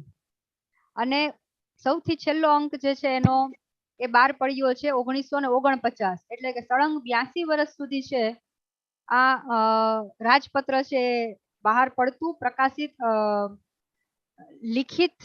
અને એની મુદ્રણ શૈલી અને ભાષા આપણને એમ થાય કે જુનાગઢનો ઇતિહાસ જાણવો હોય અને પણ ખાસ કરીને છેલ્લા 4 નવાબોના સમયનો, તો એના માટે આ ગેઝેટ ખૂબ જ અગત્યનું છે.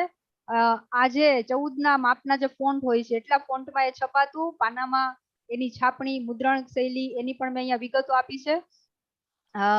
એ સમયે છાપકામના સાધનો મર્યાદિત હતા, એટલે કાળા રંગની શાહીથી છે છપાતું, પણ ક્યારેક ક્યારેક શુભ પ્રસંગો આવે તો શુભ પ્રસંગો એ છે લાલ અક્ષરોમાં છપાતું. મેં છેલ્લી સ્લાઇડમાં છે એના મુખપત્રો પણ બતાડ્યા છે જે હું આપને બતાડીશ આગળ. પણ ચિત્રો અને તસવીરો એમાં છપાતી ન હતી, એટલે ક્યારેક ક્યારેક સંશોધકોને છે, એટલે અત્યારે તો આપણને સંશોધકોને વાંધો ના આવે, પણ એ સમયે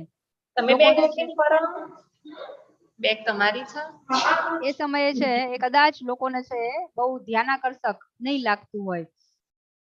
જુનાગઢનો ઇતિહાસ જાણવાના સાધન તરીકે આપણને કેવી રીતે કામમાં આવ્યા ગેઝેટ, તો કે એ સમયે છે માબતખાનજી બીજા, બહાદુર ખાનજી ત્રીજા, રસુલ ખાનજી અને માબતખાનજી ત્રીજા, આ 4 મુખ્ય નવાબોના સમયનો રાજકીય, આર્થિક, સામાજિક અને એમના કુટુંબની વિગતો, શાહજાદા શાહજાદીઓના જન્મ, મરણ, રાજ્યારોહણ, લગ્ન પ્રસંગો, આ બધાની વિગતો છે આપણને આમાંથી પ્રાપ્ત થાય છે. આ ઉપરાંત રાજાઓ એટલે કે નવાબોએ છે એ સમયે પ્રજાઓ માટે જે કલ્યાણકારી સુવિધાઓ કરેલી હતી, તો એ સુવિધાઓની વિગતો પણ છે આપણને એમાંથી પ્રાપ્ત થાય છે. જેમ કે પોસ્ટની શરૂઆત કરી, રેલવેની શરૂઆત કરી, તાર ટપાલ, તો આ બધી જ વિગતો એમાં આપેલી છે. રેલવેની શરૂઆત થઈ તો રેલવે કેટલા સ્ટેશનો છે, કેટલા વાગે ટ્રેન ઉપડશે, કેટલી ટિકિટ છે, આ બધાના કોષ્ટકો પણ છે એમાં બનાવીને આપવામાં આવતા. ઉદ્ઘાટનો સમયના ભાષણો પણ એમાં આખા છપાયેલા છે અને ગુજરાતી ભાષામાં છપાયેલા છે. અને અંગ્રેજોને પણ આ બાબતોની માહિતી મળે કે ભાઈ આપણા રાજ્યમાં શું ચાલી રહ્યું છે, તો અંગ્રેજોને પણ ખ્યાલ આવે એ માટે થઈને એક પાના ઉપર ગુજરાતી અને બીજા પાના ઉપર એનું જ અંગ્રેજીમાં અનુવાદ એ રીતે છાપવામાં આવતું. આપણને એ સમયે ગેઝેટમાંથી છે, અત્યારે તો આપણી પાસે મોબાઈલ ને છે એટલે તરત ખબર પડી જાય કે આજે અમદાવાદમાં કેટલું ટેમ્પરેચર છે, તો એ સમયે પણ છે ગેઝેટમાંથી છે આપણને જાણવા મળે છે કે એ સમયે પણ તાપમાનના આંકડાઓ, દરિયાઈ હવામાન, રાજ્યના મુખ્ય ગામોમાં કેટલો વરસાદ પડ્યો છે એના આંકડાઓ પણ છે એ સમયે છાપવામાં આવતા. દર મહિને આ ગેઝેટ નીકળતું. એટલે આજે આપણને છે આ આંકડાઓ જોઈ ક્યારેક એમ લાગે કે આંકડાઓ શા માટે આપતા હશે, પણ આજે જયારે આપણે વરસાદના આંકડાઓ જોઈએ છીએ ત્યારે આપણને ખબર પડે કે ભાઈ ફલાણા વર્ષે છે ત્યાં ખૂબ અતિવૃષ્ટિ થઈ હતી, આ વર્ષે છે આ પ્રદેશમાં અનાવૃષ્ટિ થઈ છે કે આ પ્રદેશમાં દુષ્કાળ પડ્યો છે. એવા અભ્યાસ પણ છે આપણે આના માધ્યમથી કરી શકીએ છીએ. એ સમયે પણ ઉનાળાના સમય દરમિયાન છે ઓફિસોના સમયમાં ફેરફાર થતો. સવારના 7 વાગ્યાથી ઓફિસો ચાલુ થઈ જાય, કેમ કે જુનાગઢમાં ગિરનાર છે એટલે આપણને ખ્યાલ જ છે બધાને કે ભાઈ કેટલી ગરમી થતી હશે, અને આજે તો આપણી પાસે બધી સુવિધાઓ છે, પણ એ સમયે ઓફિસોનો ટાઈમ પણ છે સવારનો કરવામાં આવતો હતો. એટલે પ્રજાજનોને માર્ગદર્શન આપવા માટે કુદરતી આફતો આવતી, રોગચાળો ફેલાતો, રોગચાળો ફેલાય ત્યારે પણ છે લોકોને જાણકારી આપવા માટે સાવચેતીઓ કઈ રાખવાની છે એ બધા સમાચારો પણ છે એ દસ્તુરલ અમલ ગેઝેટની અંદર જ આપી દેવામાં આવતા હતા કે જેથી કરીને લોકો સુધી એ પહોંચી જાય. ક્યારેક તો અચાનક જ કોઈ ઘટનાઓ ઘટે તો એના વધારાના અંકો પણ બહાર પાડવામાં આવતા હતા. અને આ ગેઝેટનો જો સૌથી છેલ્લામાં છેલ્લો આપણને મેં કીધું એનો સમયગાળો 1949, એટલે આપણે સ્વતંત્ર થઈ ગયા એ પછી પણ આ ગેઝેટ ચાલુ હતું. સ્વતંત્રતા સમય સુધી તો એ રાજ્યનું ગેઝેટ છે એટલે રાજ્ય તરફી સમાચારો આવે છે, પણ સ્વતંત્રતા પછી પણ અને 15મી ઓગસ્ટ 1947 જ્યારે જુનાગઢના નવાબે છે જુનાગઢનું જોડાણ પાકિસ્તાન સાથે સ્વીકાર્યું ત્યારે આ ગેઝેટમાં જ એની જોડાણની જાહેરાત કરવામાં આવેલી છે. અને પછીથી છે જે ઉહાપો થયો આપણને ખ્યાલ છે બધાને કે ભાઈ આરજી હુકુમતની સ્થાપના થઈ અને પછી જુનાગઢમાં આખી બધી કાર્યવાહીઓ ચાલે છે.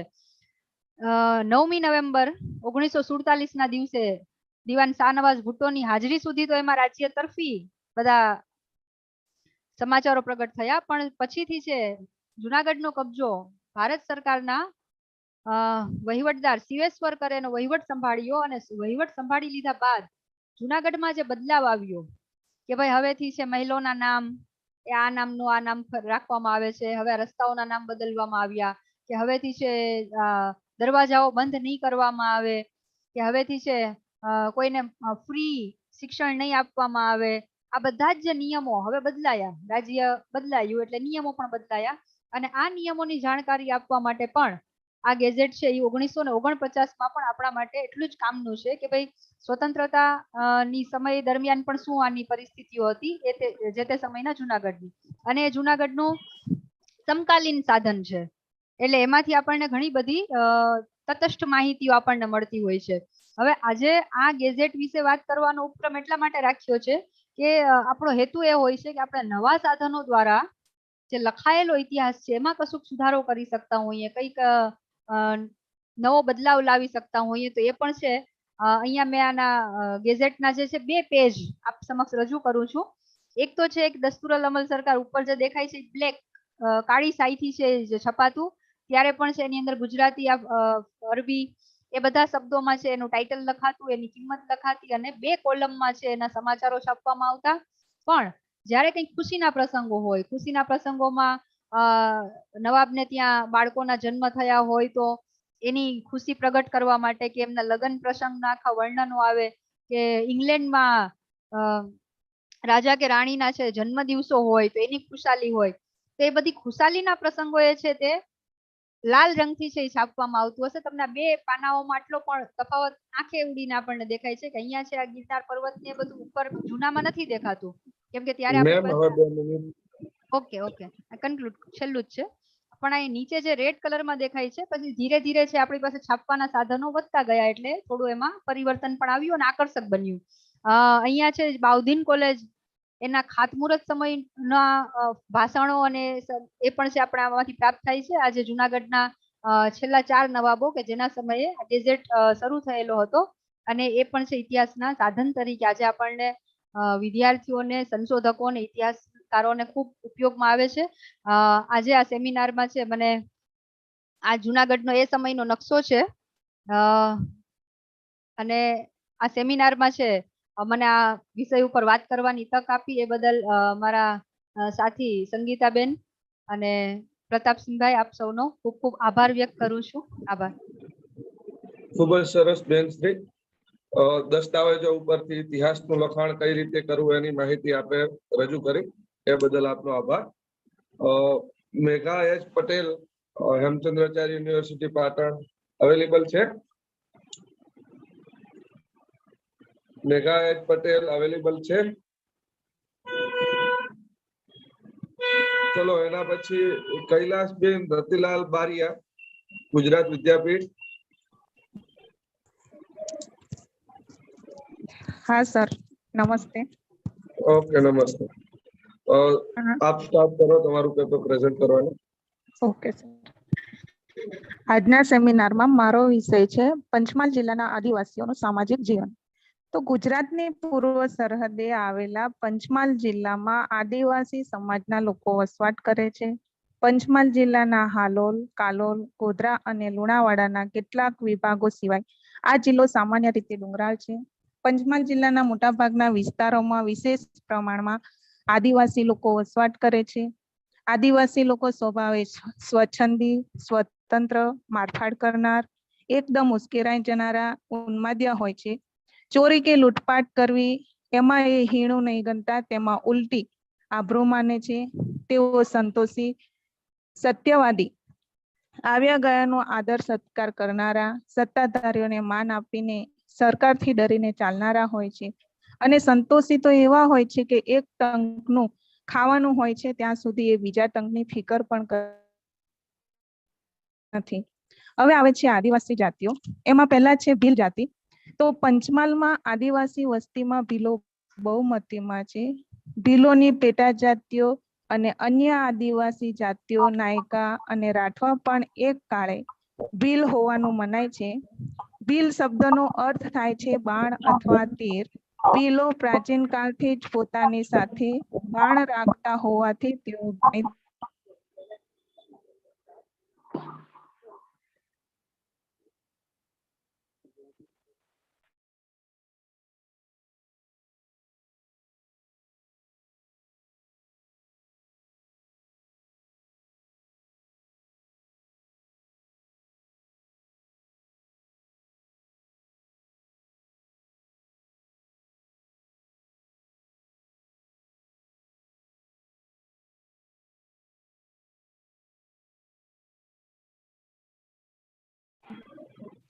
હેલો, મારો અવાજ આવે છે?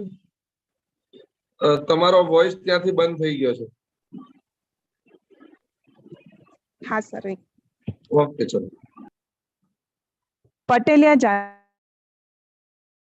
પટેલિયા એક ખેતીવાડી પર નિર્ભર આદિવાસી જાતિ છે.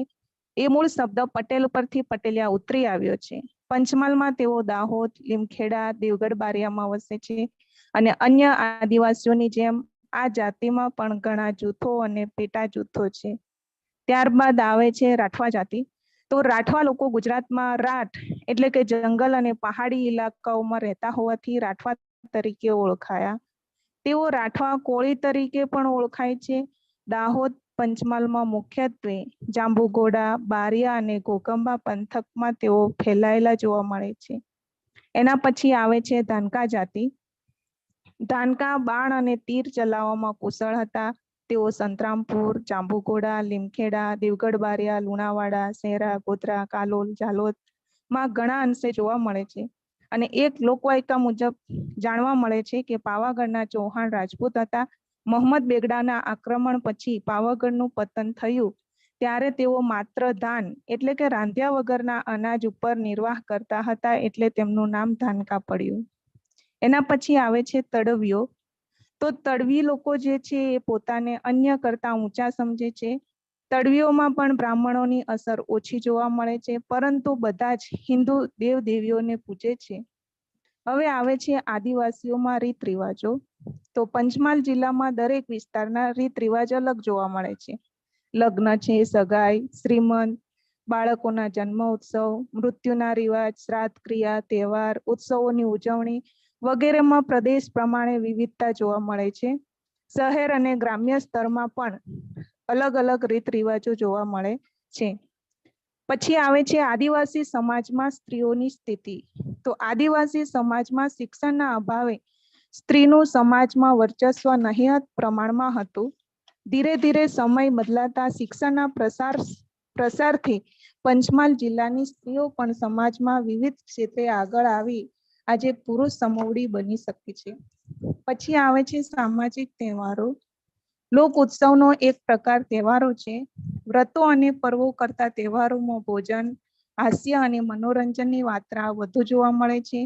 ભાઈબીજ છે, રક્ષાબંધન, રામનવમી, નવરાત્રી વગેરે તહેવારોની અંદર નાના મોટા મેળાઓ ભરાય છે. એના પછી આવે છે ખોરાક. પંચમહાલ જિલ્લાના લોકોનો મુખ્ય ખોરાક મકાઈ છે. આ ઉપરાંત ઘઉં, જુવાર, બાજરીનો એ લોકો ધાન્ય તરીકે ઉપયોગ કરે છે. વાલોળ, અડદની દાળ, થૂલી, ઢેબરાનો ખોરાક તરીકે ઉપયોગ કરે છે. પોશાક. અહીંના લોકોનો પારંપરિક પોશાકમાં પુરુષો માથે રૂમાલ, પાઘડી, અંગરખું અને ધોતિયું પહેરે છે, જ્યારે સ્ત્રીઓ ચણિયો, સાડી, કબજો પહેરે છે અને ઉત્સવ મેળાઓની અંદર લોકો વિવિધ રંગના રંગબેરંગી કપડાં પહેરે છે. મનોરંજન. આદિવાસી લોકો મેળા અને ઉત્સવોના માધ્યમથી વિશેષ મનોરંજન મેળવતા હોય છે. ધર્મની સાથે જોડાયેલા લોક ઉત્સવો માનવીનો થાક ઉતારીને એના હૈયાને હળવું ફૂલ બનાવી દે છે. એના પછી આવે છે વ્યસનો. પંચમહાલ જિલ્લાનો ગ્રામ્ય સમાજ દારૂ, અફીણ, તાડી, નીરો, ગાંજો, તમાકુ જેવા વ્યસનોમાં સપડાયેલો છે. અત્યારે તેમાં લોકો જુગાર રમતા અને વિવિધ પ્રકારની શરતો પણ લગાવે છે. એમાંથી વેપારી પણ બાકી નથી રહેતા. છતાં પણ અત્યારે મેળાઓના માધ્યમથી ગ્રામ્ય સમાજના લોકોમાં વ્યસનમાં ઘટાડો જોવા મળે છે. લોકમેળાની અંદર દેવદેવીઓના દર્શન કરી વ્યસન મુક્ત થવાના સંકલ્પ કરે છે. તો કેટલાક મેળાઓમાં ભજન સત્સંગના લીધે પણ લોકોમાં બદલાવ આવેલો જોવા મળે છે. પછી આવે છે આભૂષણો. અહીંના લોકો વિવિધ પ્રસંગોએ અવનવા આભૂષણો પહેરે છે. પુરુષો ગળામાં દોરો, કાનમાં કડીઓ, હાથમાં કડા, કેળે કંદોરો અને સ્ત્રીઓ ગળામાં મંગળસૂત્ર, હાથમાં બંગડી, બાવડા પર લોકેટ, હા સર, ઓકે. કાનમાં કડી, પગમાં ઝાંઝર, નાકમાં નથણી વગેરે સોના ચાંદીના દાગીના પહેરે છે. છેલ્લે છે વહેમો. તો સામાન્ય લોકોમાં અંધશ્રદ્ધા અને વહેમો પ્રચલિત છે. જો કોઈની નજર લાગે તો માણસ અચાનક માંદો પડી જાય એમ માને છે અને નજર ઉતારવા માટે મીઠું, રાઈ અને લાલ મરચું નજર લાગેલ વ્યક્તિના માથા પર 7 વખત વાળી અને માથા સુધી ફેરવી ચૂલામાં નાખવામાં આવે છે. અને ઘરના જો કાગડો બોલે તો મહેમાન આવે તેવી માન્યતા છે. અહીંયા મારો રિસર્ચ પેપર પૂરું થાય છે. Thank you. આભાર સર. આભાર. હવે પછી રાજગોર વંદનાબેન છે. રાજગોર વંદનાબેન અવેલેબલ છે? Okay. Government arts and commerce college Dayapar, taluka Lakhpat થી વાઘેલા સંદીપ કુમાર કેશાભાઈ અવેલેબલ છે?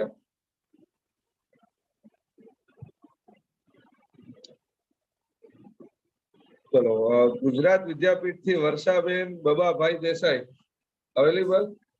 હા સાહેબ, નમસ્કાર. ઓકે, ચલો આપ આપનું પેપર રજૂ કરો. વધુમાં વધુ 10 મિનિટ રિક્વેસ્ટ કરું છું. બહુ ઓછો સમય છે, હજી ઘણા બાકી છે અને પછી ટાઈમ પણ બહુ થયા છે. જે લોકો સાંભળી રહ્યા છે એ પણ પછી બોર થયા હશે.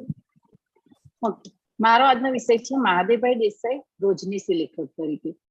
મહાદેવભાઈ દેસાઈ. તો મહાદેવભાઈ દેસાઈની ઓળખાણ મોટાભાગે લોકોના મનમાં ગાંધીજીના એક અંગત સચિવ તરીકેની છે.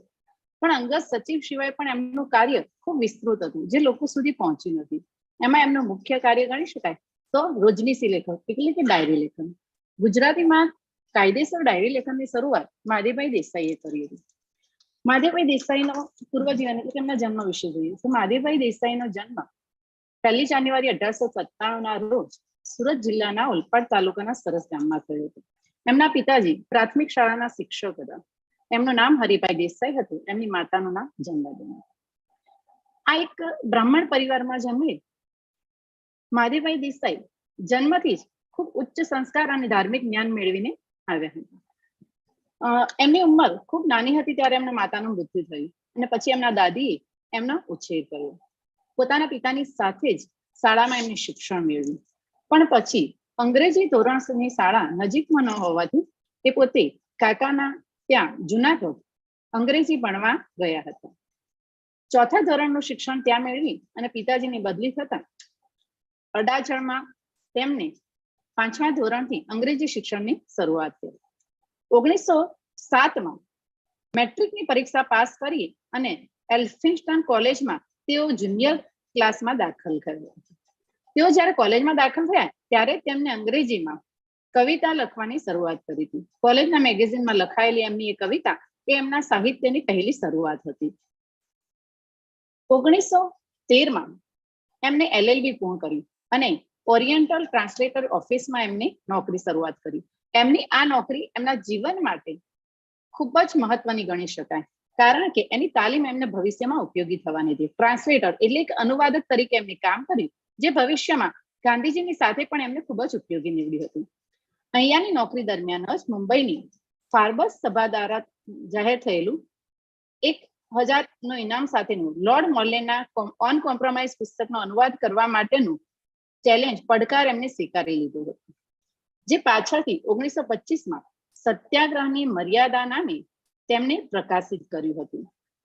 વકીલ તરીકેની સનદ પ્રાપ્ત કરી અને એમને અમદાવાદમાં વકીલાતની શરૂઆત કરી.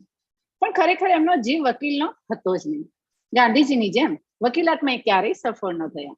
1 વર્ષના વકીલાતના અનુભવ પછી એમને લાગ્યું કે વકીલાત એ એમના કામની વસ્તુ નથી. તે સમયે તેમનો પરિચય નરહરિભાઈ પરીખ સાથે થયો હતો.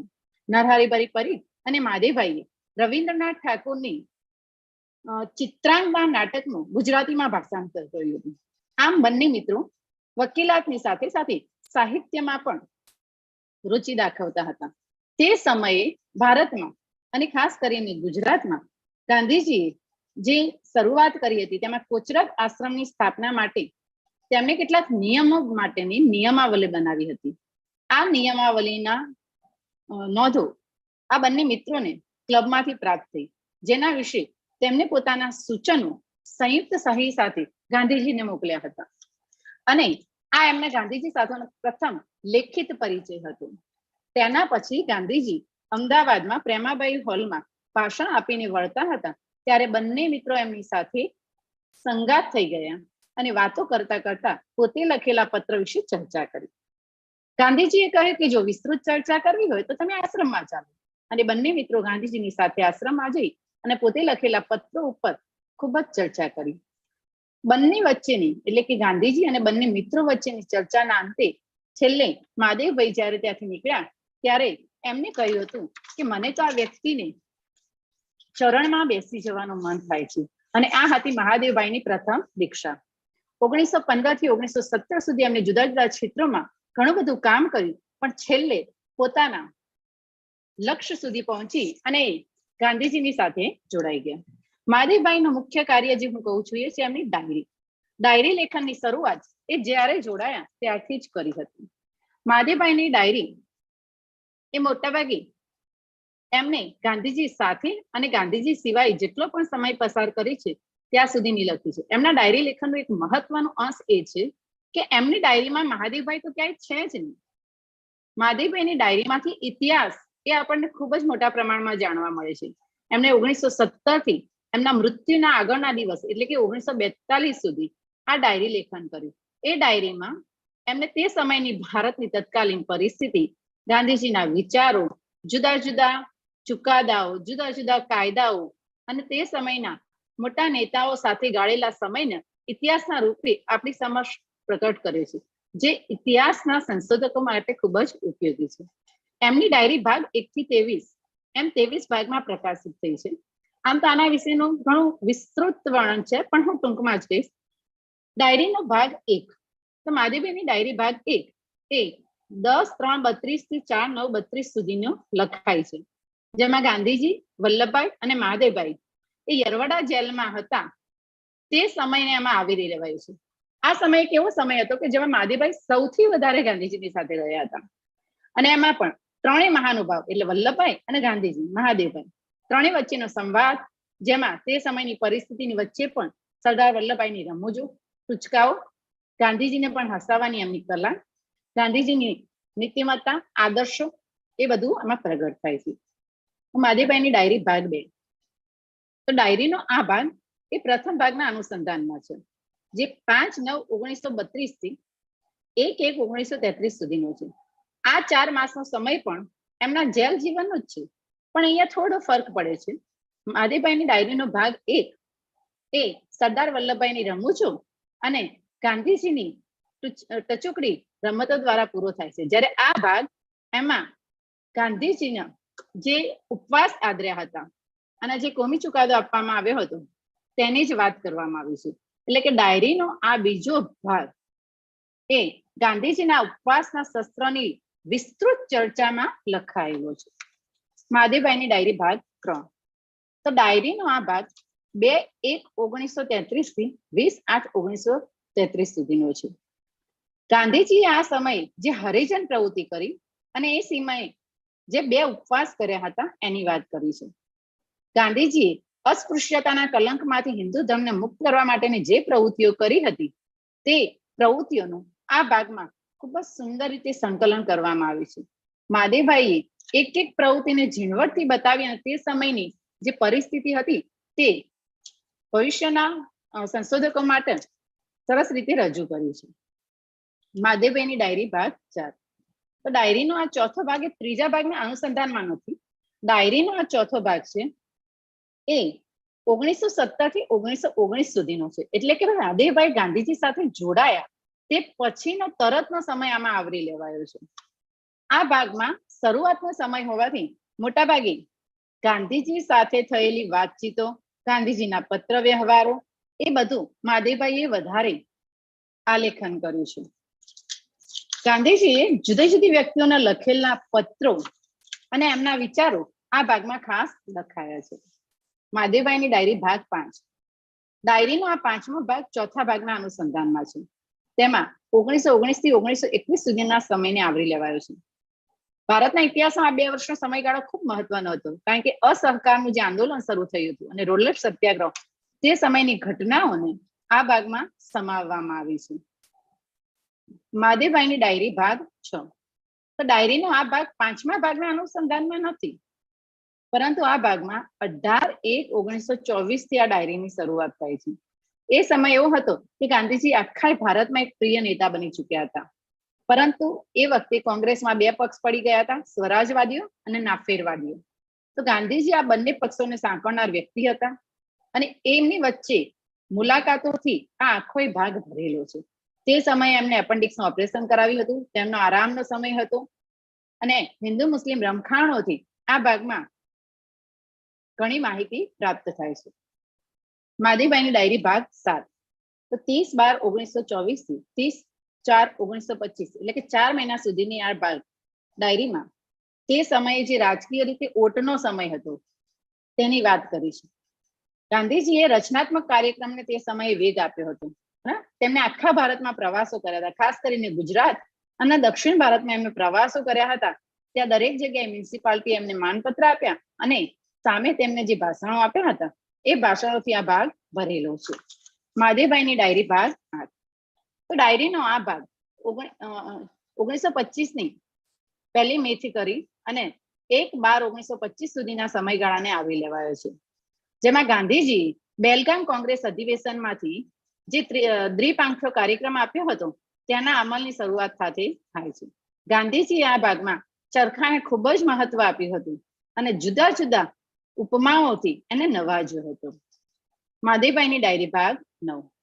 ડાયરીનો આ 9મો ભાગ એ 1/1/1926 થી 20/12/1926 સુધીના 1 વર્ષના સમયને આવરી લે છે. 1925ના વર્ષ દરમિયાન ગાંધીજીની તબિયત નરમ પડી, તેથી કોંગ્રેસના સાથીઓએ નક્કી કર્યું કે ગાંધીજી આખું વર્ષ સાબરમતી આશ્રમમાં જ રહીને આરામ કરવો. તો આ 1 વર્ષ એમને સાબરમતી આશ્રમમાં રહીને આશ્રમમાં જે ત્રુટિઓ પ્રવેશી હતી તેને દૂર કરવા માટેનો પ્રયત્ન કર્યો હતો. તેમાં તેમના કેટલાક પત્ર વ્યવહારો, પ્રાર્થના સમયે તેમને આપેલા કેટલાક ભાષણો તેનો સમાવેશ થાય છે. એના પછી મહાદેવભાઈની ડાયરી ભાગ 10. આમાં 1.5 વર્ષના સમયને આવરી લેવાયો છે, જેમાં ગાંધીજીએ ખાદી અને રેટિયાના પ્રચાર માટે આખા ભારતમાં પ્રવાસ કર્યો હતો તેની વાત કરી છે.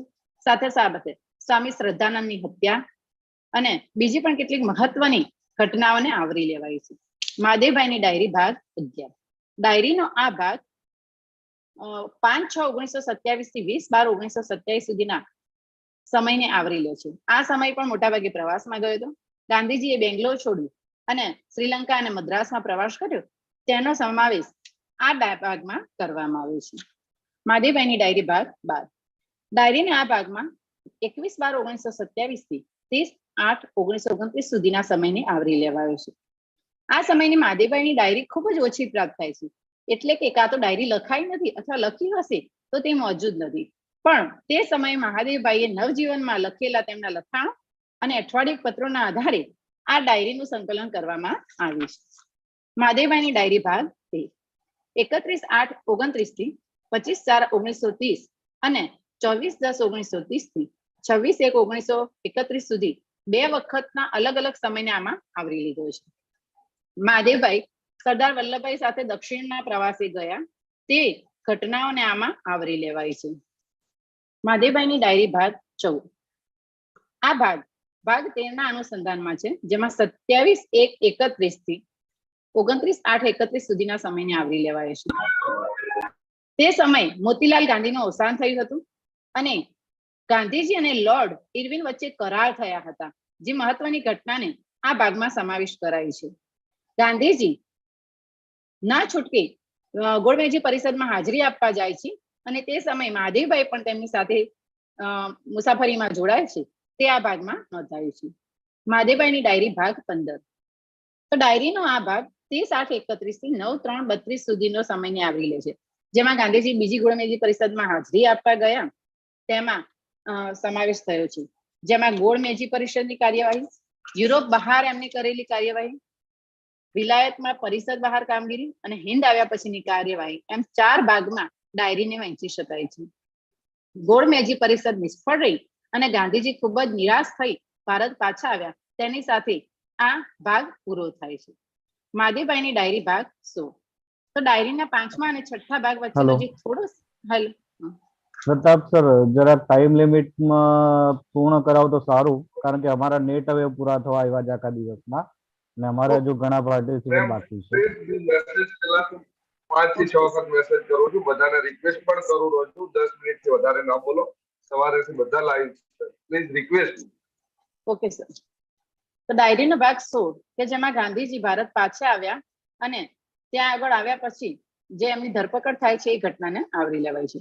ડાયરીનો ભાગ 17 કે ડાયરીના આ 17મા ભાગમાં માધેભાઈના લેખો જ વધારે છે. ભાગ 17 અને ભાગ 18 તે લેખોથી જ પૂર્ણ છે, તેમાં તે સમયની ડાયરી મોટાભાગે પ્રાપ્ત થતી નથી. ડાયરીનો ભાગ 19 અને 20. તો ડાયરીના ભાગ 19 દરમિયાન ભારતના રાજકીય ક્ષેત્રમાં જે સમાજવાદનો પ્રભાવ હતો તેનો સમાવેશ કરાયો છે. ડાયરીના ભાગ 20માં એનું સંપાદક મહેન્દ્ર વાલજીભાઈ દેસાઈએ છે કર્યું છે, જેમને તે સમયનું ગાંધીજીના ખાદી અને ગ્રામોદ્યોગ હરિજન સેવક સંઘની સ્થાપના કરી તેની વાત કરી છે. ડાયરીનો ભાગ 21 કે જેમાં 1936 થી 19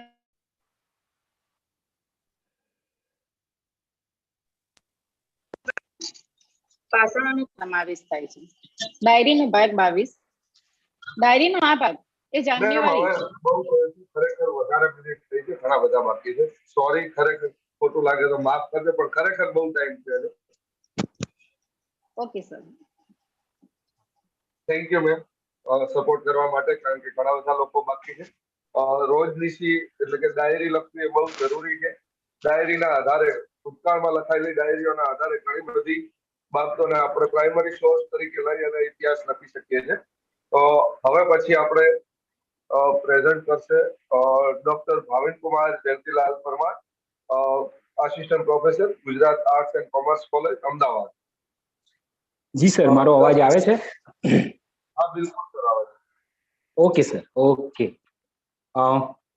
આજના સેમિનારમાં હાજર સૌને મારા વંદન. અને મારો આ સેમિનારમાં વિષય છે કચ્છ પ્રવાસન સ્થળ તરીકે ઐતિહાસિક જે સ્થળો છે કચ્છમાં, એના સંદર્ભમાં હું બહુ સમય નહીં લઉં, ટૂંકમાં જ પેપરને પૂરું કરવાનો પ્રયત્ન કરીશ.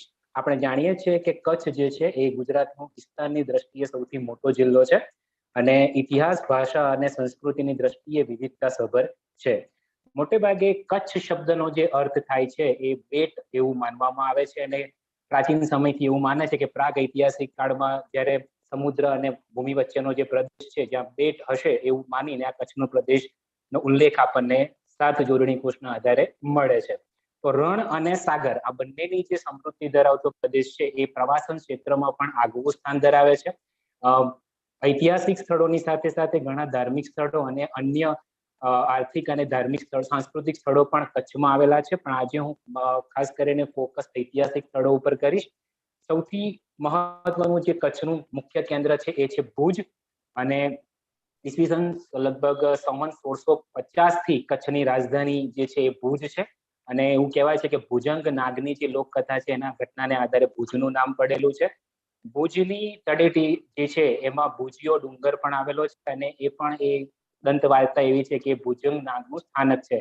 તો આ નગરના ઇતિહાસમાં ઘણા રાજવીઓ થઈ ગયા જેમણે ઘણા ઇમારતો અને મંદિરો બનાવ્યા જે આજે પણ ભુજમાં આપણે જોઈ શકીએ છીએ. ખાસ કરીને ભુજમાં આવેલો આઈના મહેલ છે, ફતેહ મહમ્મદનો હજીરો છે, સ્વામિનારાયણ મંદિર છે, હમીરસર તળાવ છે, એવા ઘણા જોવાલાયક સ્થળો છે.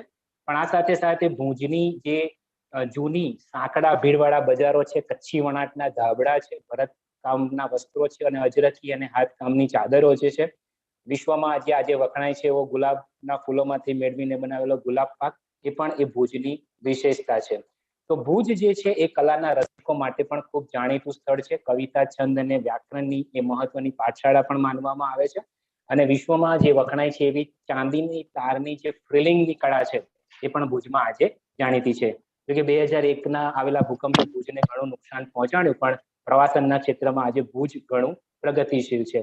તો ભુજમાં આવેલો પ્રાગ મહેલ એ એક ઐતિહાસિક સ્થળ છે જે રાવ પ્રાગમલજી બીજાએ બંધાવ્યો હતો અને એ મોટે ભાગે ગોથિક શૈલીમાં બંધાવેલો છે અને એની ડિઝાઇન અને એનું બાંધકામ હેનરી સેન્ટ વિકલિન્સે તૈયાર કરેલું છે. મોટે ભાગે એવું માનવામાં આવે છે કે આ જે કારીગરો અહીંયા મહેલ બાંધવા આવ્યા હતા એમને સોનાના સિક્કામાં એનું વળતર ચૂકવવામાં આવ્યું હતું અને આખો મહેલ બાંધવા પાછળ લગભગ 3.17 કરોડનો ખર્ચ થયો હતો. એની જે પથ્થરો છે મોટે ભાગે રાજસ્થાનના આરસપહાણના અને ઇટાલીના સેડસ્ટોન પથ્થરોમાંથી આખો મહેલ બનેલો છે.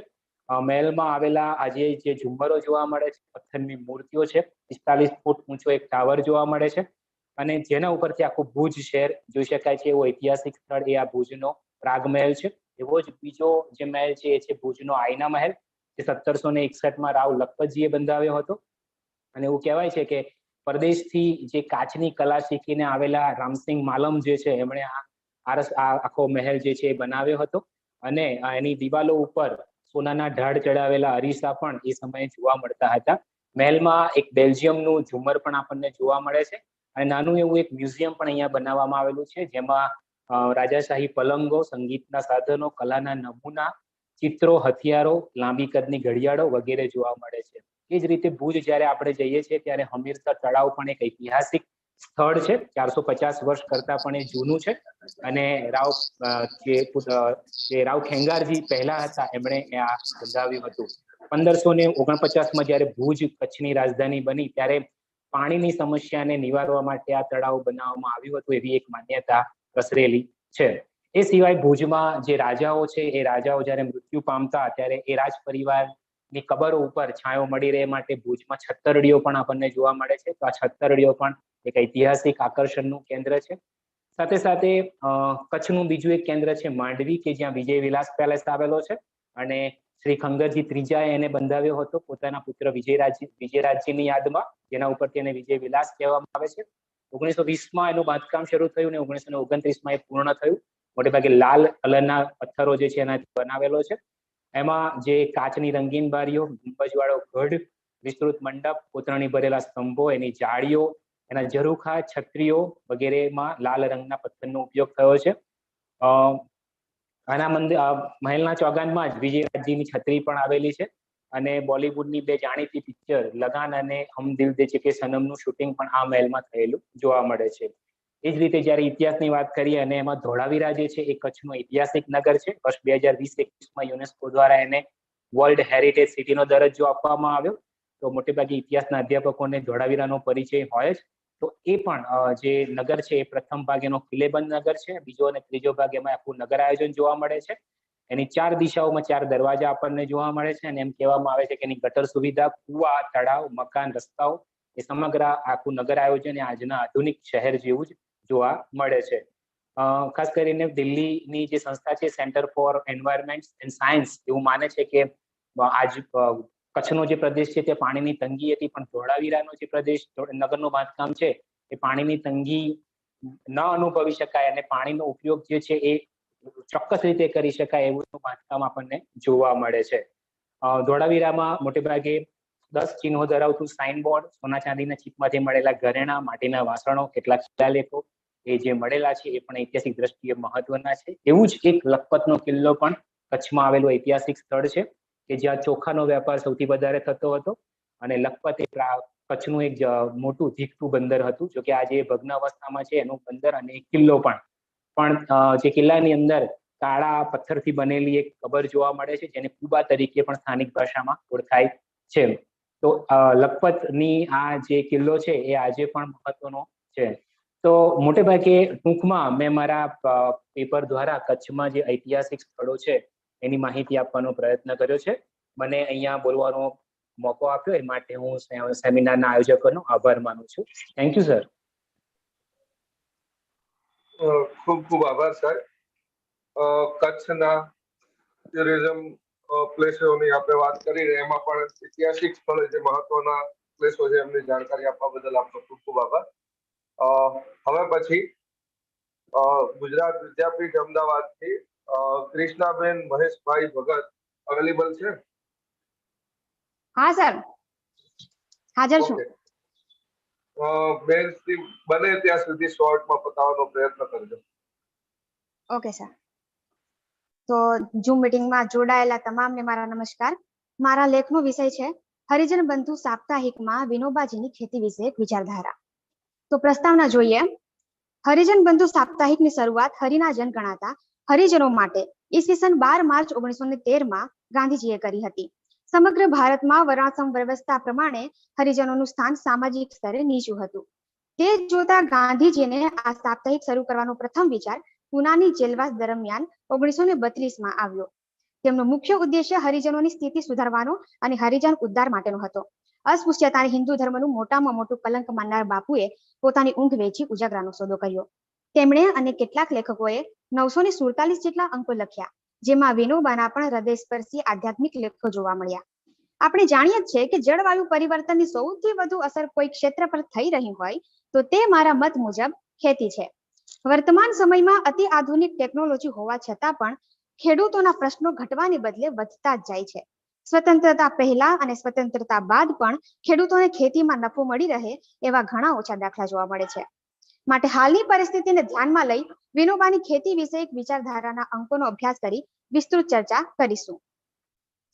વિનોબાના જીવન વિશે આપણને ઘણું ખબર જ છે, એટલે એ ફકરો હું નથી બોલતી. સીધા આવ્યા છીએ વિનોબાની ખેતી વિષયક વિચારધારા પર. વિનોબાના મતે હિન્દુસ્તાન ખેતી પ્રધાન દેશ છે એમ લોકો કહેતા,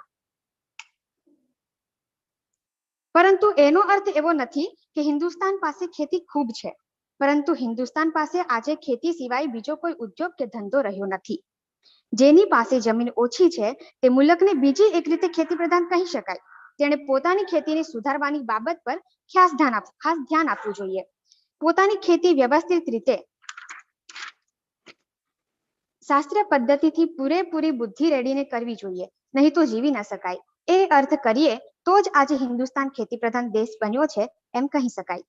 વિનોબાના ઉપરોક્ત વિધાન પરથી જાણીશું કે ખરેખર હિન્દુસ્તાન ખેતી પ્રધાન દેશ હોય તો ભૂખમરા, ચોરી, લૂંટફાટ વગેરે મહદઅંશે ઓછું થઈ જાય. પેટનો ખાડો પૂરવા માણસ ગમે તે હદે જઈ શકે છે. કેટલાક વિસ્તારોમાં તમાકુ, ગળી જેવા પાકો લેવાતા હોય છે. જો તેની જગ્યાએ અનાજ ઉગાડવામાં આવે તો ભૂખમરા જેવી સમસ્યામાં થોડે અંશે ઘટાડો થઈ શકે. હાલની પરિસ્થિતિની જ વાત કરીએ તો ભારતમાં પૂરતા પ્રમાણમાં કપડાં મળી રહે છે, તેટલા પ્રમાણમાં અન્ન મળતું નથી. માટે જો કપાસની ખેતીના બીજા ભાગમાં અન્ન ઉગાડવામાં આવે તો લોકોની શારીરિક અને સામાજિક સ્થિતિમાં બદલાવ લાવી શકાય. ગાંધીજી પણ કહેતા કે વ્યક્તિએ કુંડામાં પણ ફૂલછોડની જગ્યાએ ખાદ્ય વસ્તુઓ વાવવી જોઈએ. ઉપનિષદોમાં એવી આજ્ઞા કરવામાં આવી છે કે માણસે ભરપૂર અનાજ પેદા કરવું.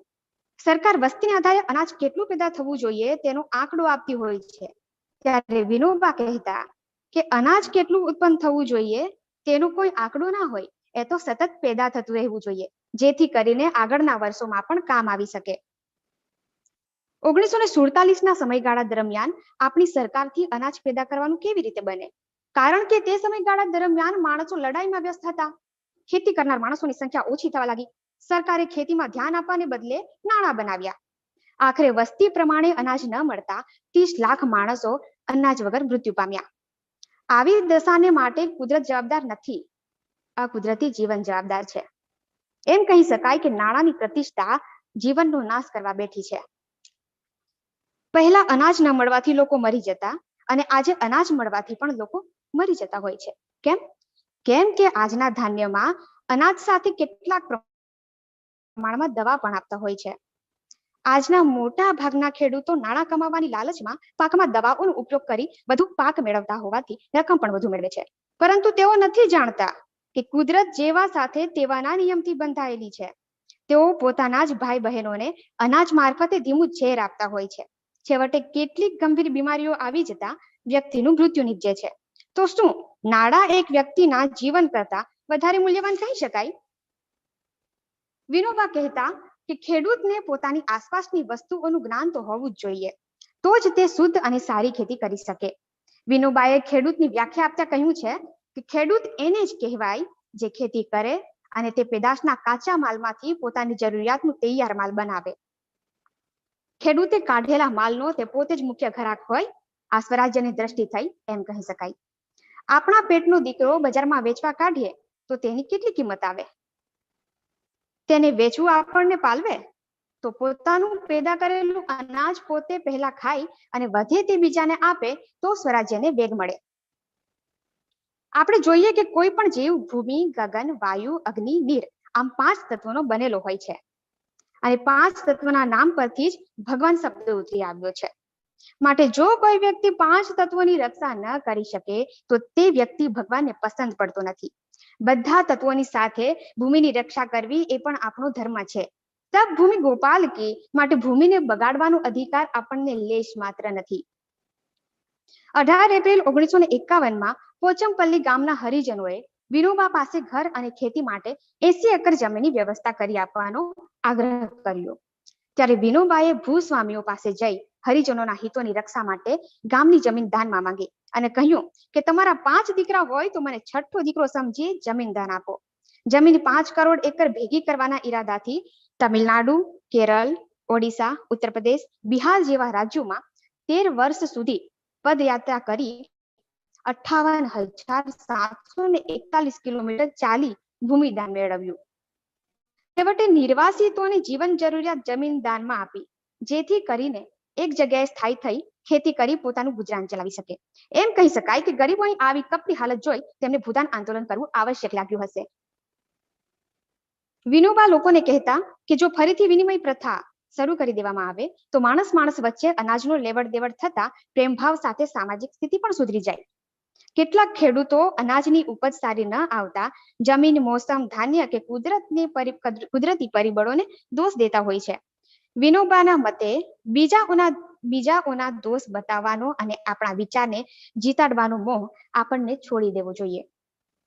ખેડૂતે કયા મોસમમાં કયા પાક લેવા, કેવી જમીનમાં કેવો પાક વધુ ઉપજશે, છાણિયા ખાતરનો ઉપયોગ સી રીતે કરવો, મોસમ પરથી કયા પાક પર કઈ અસરો જોવા મળે વગેરે જેવી વૈજ્ઞાનિક બુદ્ધિ વાપરી ખેતી કરવી જોઈએ, તો જ તેની મહેનત રંગ લાવે.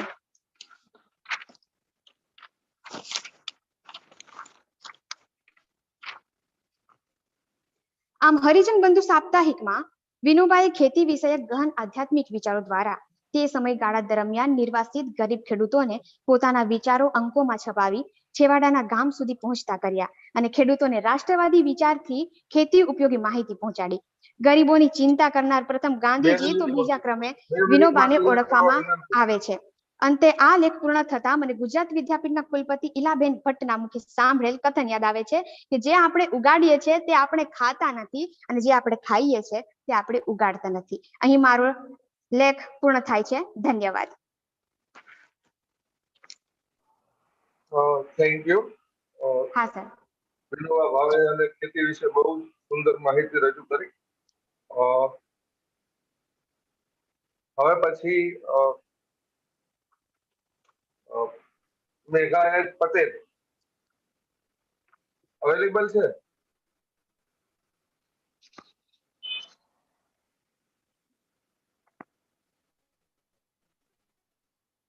Only for 5 minutes. વધુમાં વધુ 5 મિનિટમાં ક્લિયર કરજો. હજી થોડા બાકી છે અને આપણો ટાઈમ પણ પૂરો થવા આવ્યો.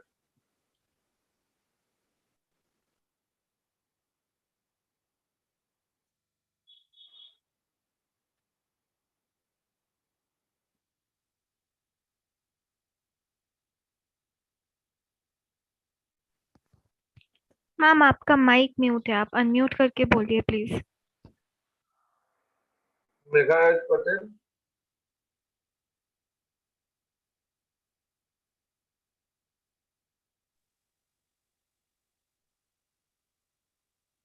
अब बोलिए. અવાજ આવે છે સર? હા બિલકુલ આવે. હા, તો આજના સેમિનારમાં મારો વિષય છે આઝાદીની ચળવળમાં મહિલા ક્રાંતિકારોનો ફાળો. ભારતની ભૂમિ વીરોની અને ક્રાંતિવીરોની ભૂમિ છે. આ દેશની આઝાદીની લડતમાં દેશના શહેરો, ગામડાઓ અને ખૂણે ખૂણેથી લોકોએ જુસ્સા સાથે ભાગ લીધો હતો. ત્યારે દેશ આઝાદ થયો છે. દેશના એવા લાખો ક્રાંતિકારોએ દેશને આઝાદ કરવા માટે શહીદી વહોરી છે. દેશ જ્યારે આઝાદી કા અમૃત મહોત્સવ ઉજવી રહ્યા છે ત્યારે આવા શહીદોને યાદ કરવા રહ્યા. સ્વતંત્રતા માટેના ખરા સંગ્રામની શરૂઆત 1857 થી થઈ. અનેક ક્રાંતિઓ થઈ, અનેક સત્યાગ્રહો અને સંઘર્ષો થયા. લાખો યુવાન ક્રાંતિકારોએ અંગ્રેજો સામે છાતે યુદ્ધો કર્યા. લાખોએ લીલી નાળિયેર જેવા પોતાના મસ્તક માતૃભૂમિને સમર્પણ કર્યા. યુવાન, વૃદ્ધ, મહિલા, અનુસૂચિત જાતિ, અનુસૂચિત જનજાતિ, લેખકો, કવિઓ, સાહિત્યકારો, શાયરો, દેશપ્રેમી સંગઠનો, વિવિધ સંસ્થાઓથી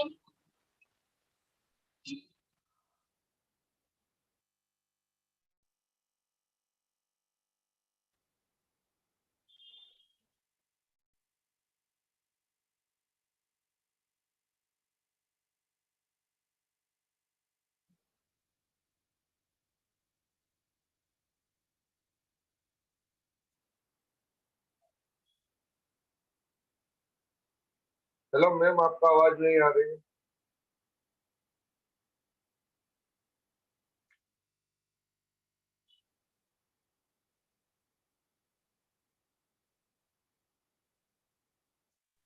अनम्यूट कीजिए प्लीज, अनम्यूट करना पड़ेगा आपको, माइक आपका म्यूट है। मैं यहाँ से रिक्वेस्ट डाल रहा हूँ, आप एक्सेप्ट कीजिए अनम्यूट के लिए।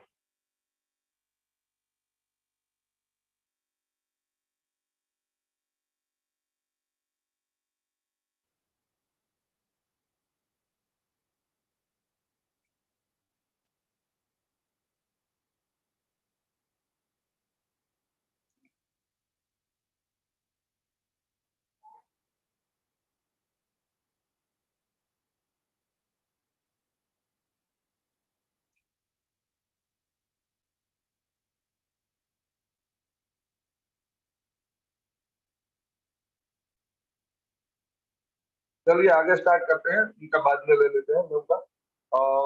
Pateliya Renukaben Ambalal, research scholar Shri Govind. હવે 5 મિનિટ પછી કરજો, હું બીજાના ઇન્વિટેશન આપી ચૂક્યો છું। શ્રી ગુરુ ગોવિંદ યુનિવર્સિટી ગોધરા અવેલેબલ છે? Yes sir, yes sir. Hello, नमस्कार। 5 મિનિટ કે વધારે સમય। Okay sir, okay sir. મારો ટોપિક છે પારસી કોમ અને જહાજ બાંધકામ। અરબી સમુદ્રમાં પૂર્વથી પશ્ચિમ કિનારા સુધી સદીઓથી જળ પરિવાર થતું આવ્યું છે। યાંત્રિક જહાજોના આગમન પૂર્વે અરબી સાગરમાં પવનથી ચાલતા સઢવાળા જહાજો દ્વારા વહાણવટું થતું હતું। આ સમયે બધા જ વિભિન્ન પ્રકારના વહાણો લાકડામાંથી બનાવવામાં આવતા હતા। ઈસવીસન 1500ની આસપાસ હિંદના પશ્ચિમ કાંઠે સુરતથી માંડીને કોચીન સુધીના સમુદ્ર કાંઠા સુધી વહાણોનું બાંધકામ કરવામાં આવતું હતું। 11મી સદીથી પારસીઓ સમુદ્ર મારફતે ભારતીય સમુદ્ર કિનારાના વિભિન્ન બંદરોમાં સ્થાયી થયા હતા। તેમાં ગુજરાતના મોટાભાગના બંદરોમાં પારસી કોમની વસ્તી આપણને જોવા મળે છે। પારસીઓ સુવાડી બંદરનું તેમના માટે ખૂબ જ મહત્વ હતું, તે સમજીને તેઓ ત્યાં સ્થાયી થયા હતા। આ બધા બંદરોમાં સુરત અને મુંબઈમાં સૌથી વધુ પારસીઓ ત્યાં વસવાટ કરતા જોવા મળે છે। પારસી લોકોના જે કોમમાં વહાણવટાના વિભિન્ન કામ સાથે તેઓ સંકળાયેલા છે, જેમાં વિદેશી કંપનીના દલાલ તરીકે, ઇમારતી લાકડાના વેપારી તરીકે અને વહાણવટી તરીકે તથા જહાજોના માલિક તરીકે પણ તેમનું અગત્યનું કામ રહેલું છે, જેમને સુરતના વહાણવટાને વિકસાવીને ટોચ કક્ષાએ પહોંચાડ્યું હોય એવા પારસીઓનું યોગદાન ખૂબ જ તેમાં સુરતનો જે મોગલ જહાજવાળો છે એની થોડી વાત કરીશું। તો સુરતમાં વહાણો બનાવવાનો જહાજવાળો શહેરની ખાડી જ્યાં સુધી નદીને મળે છે ત્યાં સુધી હતો। તેમાં ખાડીના ઉત્તર છેડા કરતા દક્ષિણ છેડાને દરિયાઈ ભરતીનો લાભ વિશેષ મળતો હતો, જેમાં નાવડી ઓવારા સુધી એટલે કે છેક કિનારા સુધી દક્ષિણ છેડાનું તાપી નદીના કિનારાના ભાગનો ઉપયોગ વહાણોના બાંધકામ માટે કરવામાં આવતો હતો। નાવડી ઓવારા તરફ નાની નાની નાવડીઓનું વહાણોનું બાંધકામ કરવામાં આવતું હતું, જ્યારે નીચેના ભાગમાં ખાડીના આગળના ભાગમાં સૌથી મોટા અને જંગી વહાણોનું બાંધકામ કરવામાં આવતું હતું। મોટા ભાગે અઠવાથી ડુમ્મસ સુધીના કિનારાઓમાં આ જહાજ બાંધકામનું જે કામગીરી હતી એ થતી હતી। અને અહીં બાદશાહ શાહજહાએ સુરત બંદરે ઈસવીસન 1850માં સુરતના જહાજવાડામાં એક વહાણ તૈયાર કરાવ્યું હતું અને ઔરંગઝેબ બાદશાહે ઈસવીસન 1658 થી 1707 માં કેટલાક લડાયક ફ્રિગેટ પ્રકારના વહાણો સુરત બંદરે તૈયાર કરાવ્યા હતા. પોર્ટુગીઝોએ ઈસવીસન 1612 માં સુરત બંદરના જહાજવાડામાં વહાણો તૈયાર કરાવ્યા હતા અને તે સમયે ઈસ્ટ ઇન્ડિયા કંપનીએ રોયલ વેલકમ અને હોપવેલ નામના વહાણો સુરતના જહાજવાડામાં તૈયાર કરાવ્યા હતા. ઈસવીસન 1685 માં સુરતના જહાજવાડામાં 7 થી 8,000 માણસો કામ કરતા હતા.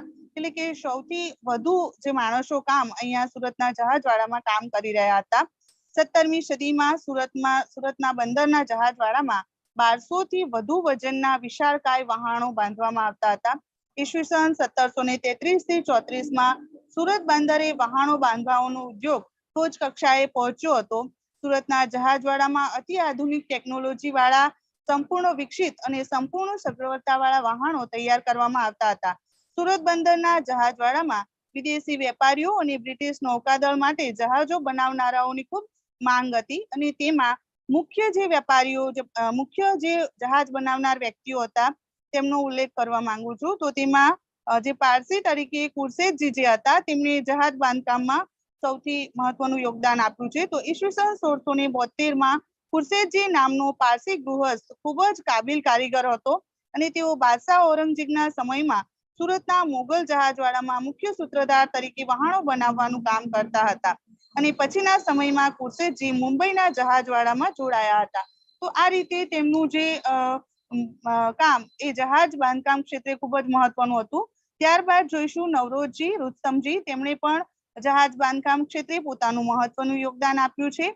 તો નવરોજજી રુસ્તમજી સુરતના જહાજવાડામાં વહાણો બનાવવાનું કામ કરતા હતા. આ સમયે પણ વહાણો બનાવવા માટે ટેન્ડરો બહાર પાડવામાં આવતા હતા અને નવરોજજીએ અંગ્રેજોની ગોદીમાં 1500 રૂપિયા ભરીને બોટ બનાવવા માટેનો ઓર્ડર મેળવ્યો હતો. ત્યારબાદ ધનજીભાઈનો જે જહાજવાડો હતો તેની અંદર 10 જેટલા કારીગરો કામ કરતા હતા.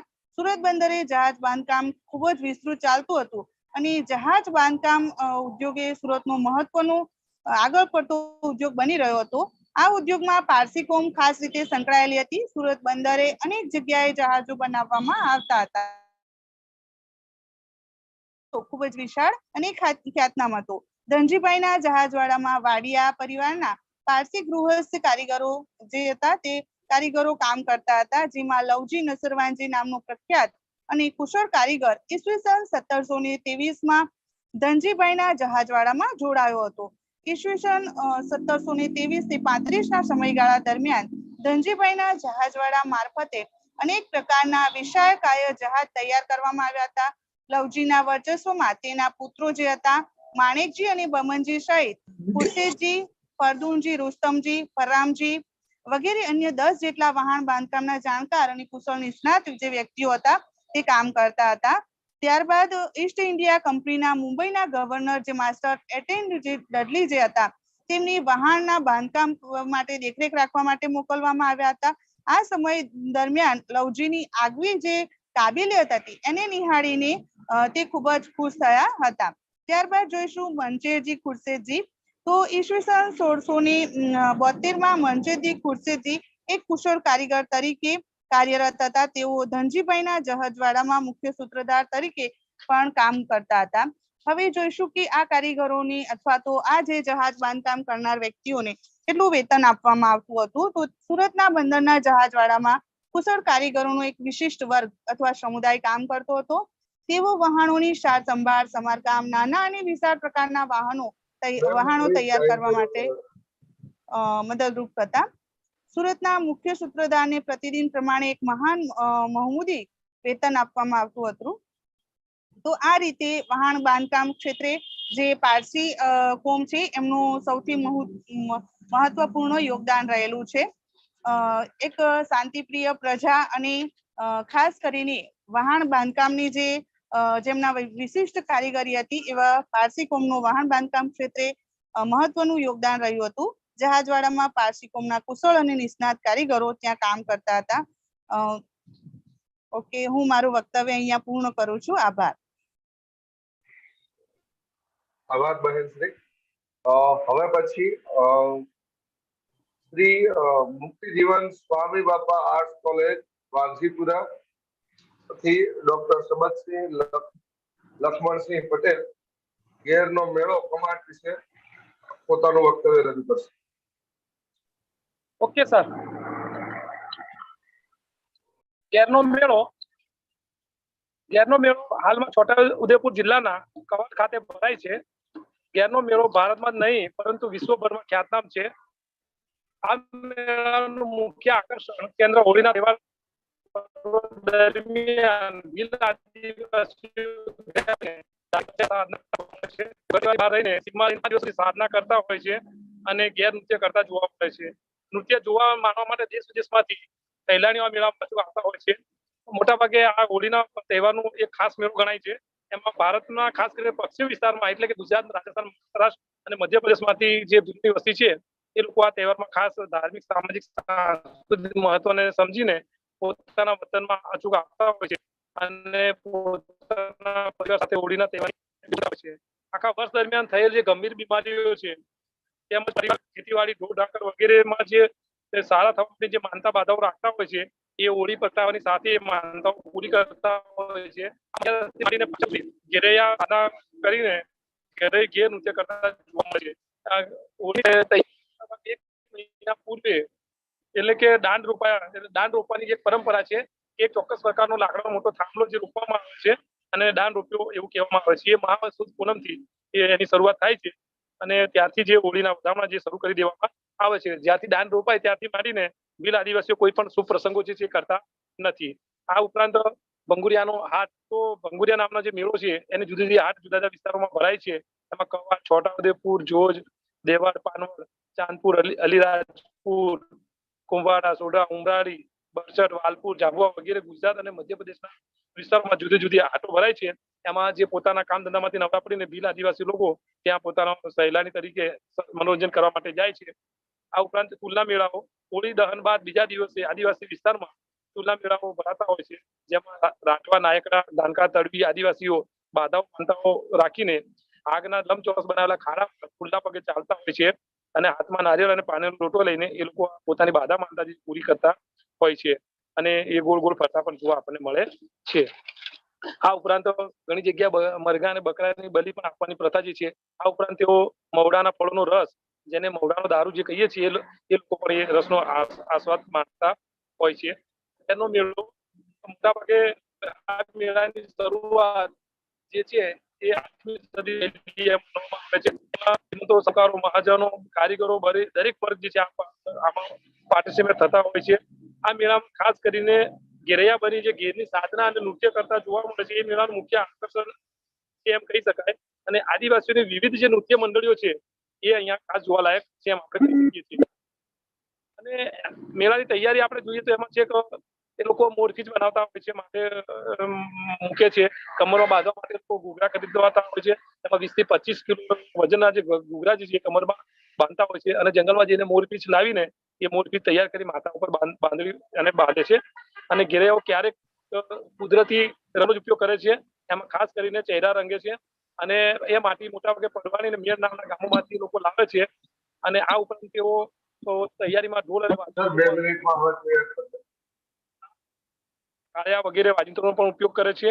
ઘેરના મેળામાં મોટા ભાગે હોળિકા દહનના ત્રીજા દિવસે એટલે કે ફાગણ સુદ ત્રીજા દિવસે ભરાતો હોય છે. એમાં પ્રશાસન તંત્ર, સરકારી તંત્ર પણ આમાં પાર્ટિસિપેટ થાય છે અને આ લોકો જે ઘેરૈયા બની બક્ષિસ માંગે છે, જેને ઘેર તરીકે પણ ઓળખવામાં આવે છે.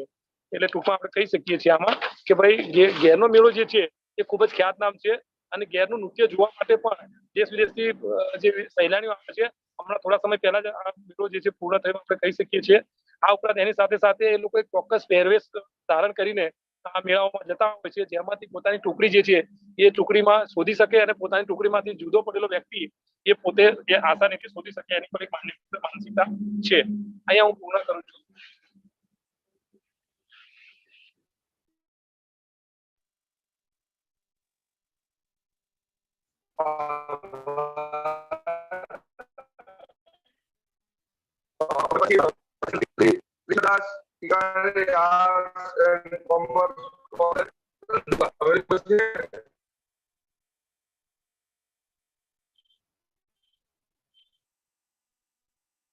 ગુજરાત વિદ્યાપીઠ થી છે પટેલ ધનજીભાઈ રઘનાથભાઈ અવેલેબલ છે? हाँ सर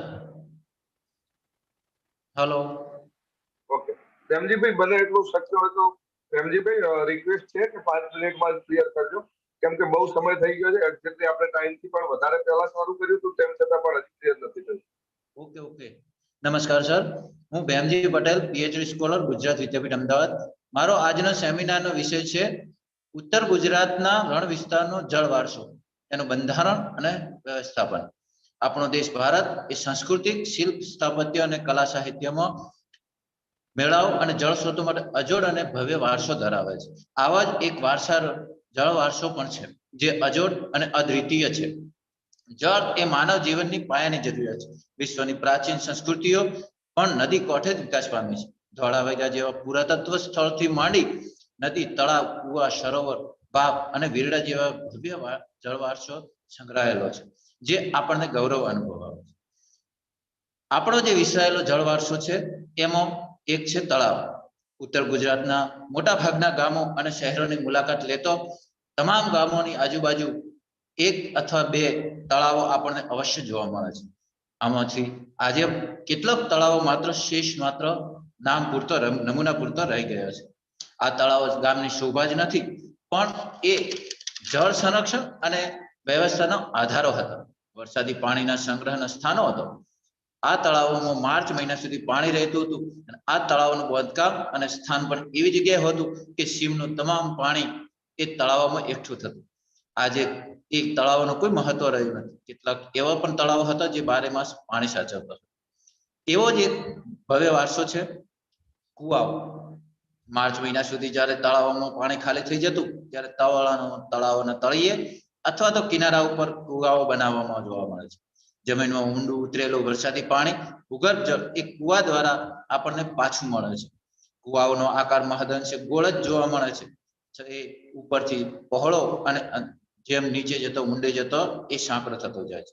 આ આકારો પરથી એ સમયની એ ઇજનેરી વિદ્યાનો પણ આપણને ખ્યાલ આવે છે. 13મી અને 14મી સદીમાં કુવાઓનું ખૂબ નિર્માણ થયું છે, જે મોટા પથ્થરોથી થયું છે. 15મી અને 17મી સદીમાં જે લાલ પથ્થરો દ્વારા આવા કુવાઓનું બાંધકામ થયેલું છે, જ્યારે 18મી અને 19મી સદીમાં એ લાલ ઈંટો દ્વારા કુવાઓનું બાંધકામ થયું છે. એવો જ એક જળવારસો બીજો છે આપણો, એ વીરડો છે. ઉનાળાની શરૂઆતમાં નદી અને તળાવોનું પાણી જ્યારે સુકાઈ જાય છે ત્યારે તળાવ અથવા નદીના કિનારા તળિયાની અંદર ખાડાઓ ખોદવામાં આવે છે અને ભૂગર્ભ જળ એ કેશાકર્ષણને લીધે તે જમા થાય છે, જે વીરડા તરીકે ઓળખાય છે.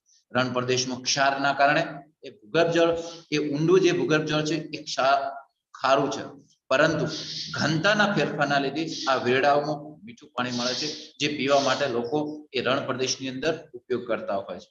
વીરડા માટે એક ગીત પણ જાણીતું છે કે વેળુમાં વીરડો ગાળતી તીરે, ઘેલી ઘેલી રબારણ, ખોબલે પાણી પાવતી તીરે, ઘેલી ઘેલી હો રબારણ. એવો જે ભવ્ય વારસો આપણો છે એ છે વાવ.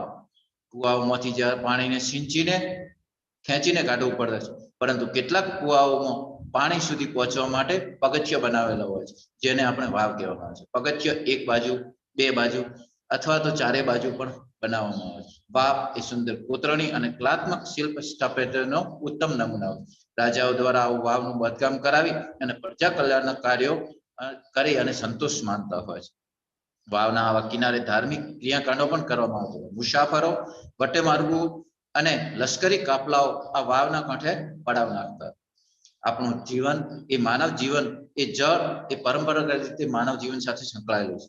આપણા ગીતોમાં પણ જળનું ખૂબ જ મહત્વ રહ્યું છે. કેટલાક ગીતો પણ જોવા મળે છે જેમાં જળ એ ખૂબ મહત્વનું છે, કે પાણી ગયા તારે બેની અમે તળાવ કિનારે. એવો તો અઢળક ગીતો આપણને જળના મહત્વને સમજાવે છે. સમયના અભાવે હું આજે આ મારું એ સેશન પેપર પૂર્ણ કરું છું. આભાર. આભાર. હવે પછી મોટા ભાગના પતી ગયા છે. રાકેશભાઈ, તમે મેસેજ કર્યો છે, બને એટલો ઓછો સમય, બહુ ઓછો છે, બહુ બધા મેસેજ પણ આવી રહ્યા છે. ઓકે, અવાજ આવે છે? હા, બિલકુલ. Okay. Rakesh Patel, PhD research college, Gujarat Vidyapith. Department of History, Sri and Srimati P.K. Kotawala Arts College, Patan and ICHRC organized national conference Indian history through the age ની અંદર ઉપસ્થિત સૌ મહાનુભાવોને નમન અને સાથી મિત્રોને નમસ્કાર. મારો આજનો વિષય છે દોતા અને અમીરગઢ વિસ્તારના આદિવાસીઓના મેળાઓ. એમાં વાત કરીએ તો ભારત દેશમાં વિવિધ સંસ્કૃતિ ધરાવતા સમુદાયો વસવાટ કરે છે. વિવિધ સમુદાયોની અંદર આદિવાસી લોકોની પોતાની આગવી સંસ્કૃતિ અને આગવી જીવનશૈલી રહેલી છે. આ પ્રજા સંસ્કૃતિ પ્રિય અને કલાપ્રિય પ્રજા છે. તેઓ ઉત્સવો એમના જીવનનો એક ભાગ છે અને આદિવાસી લોકોમાં મેળો એક મહત્વનો એક ઉત્સવ બની રહે છે અને મેળાનું તેમના માટે ધાર્મિક, સામાજિક, આર્થિક અને સાંસ્કૃતિક મહત્વ રહેલું છે. આદિવાસીઓના મેળા એ ભક્તિ, શક્તિ અને સૌંદર્યનો સમન્વય છે અને આ સંશોધન પેપર માટે મેં રૂબરૂ મુલાકાત અને સંદર્ભ સાહિત્યના વાંચન દ્વારા માહિતી મેળવવામાં આવી છે. જ્યારે આજની નવી પેઢી આધુનિક ઈ કલ્ચરમાં ગૂંથાયેલી છે ત્યારે તેને મેળાનું મહત્વ ન સમજાય એ સ્વાભાવિક છે, પરંતુ આદિવાસી લોકો માટે મેળો એ સ્નેહીજનોને મળવું, વસ્તુઓની ખરીદી કરવી અને ગીત ગાતા ગાતા પોતાની સંસ્કૃતિને જાળવી રાખવાનું એ એક માધ્યમ છે.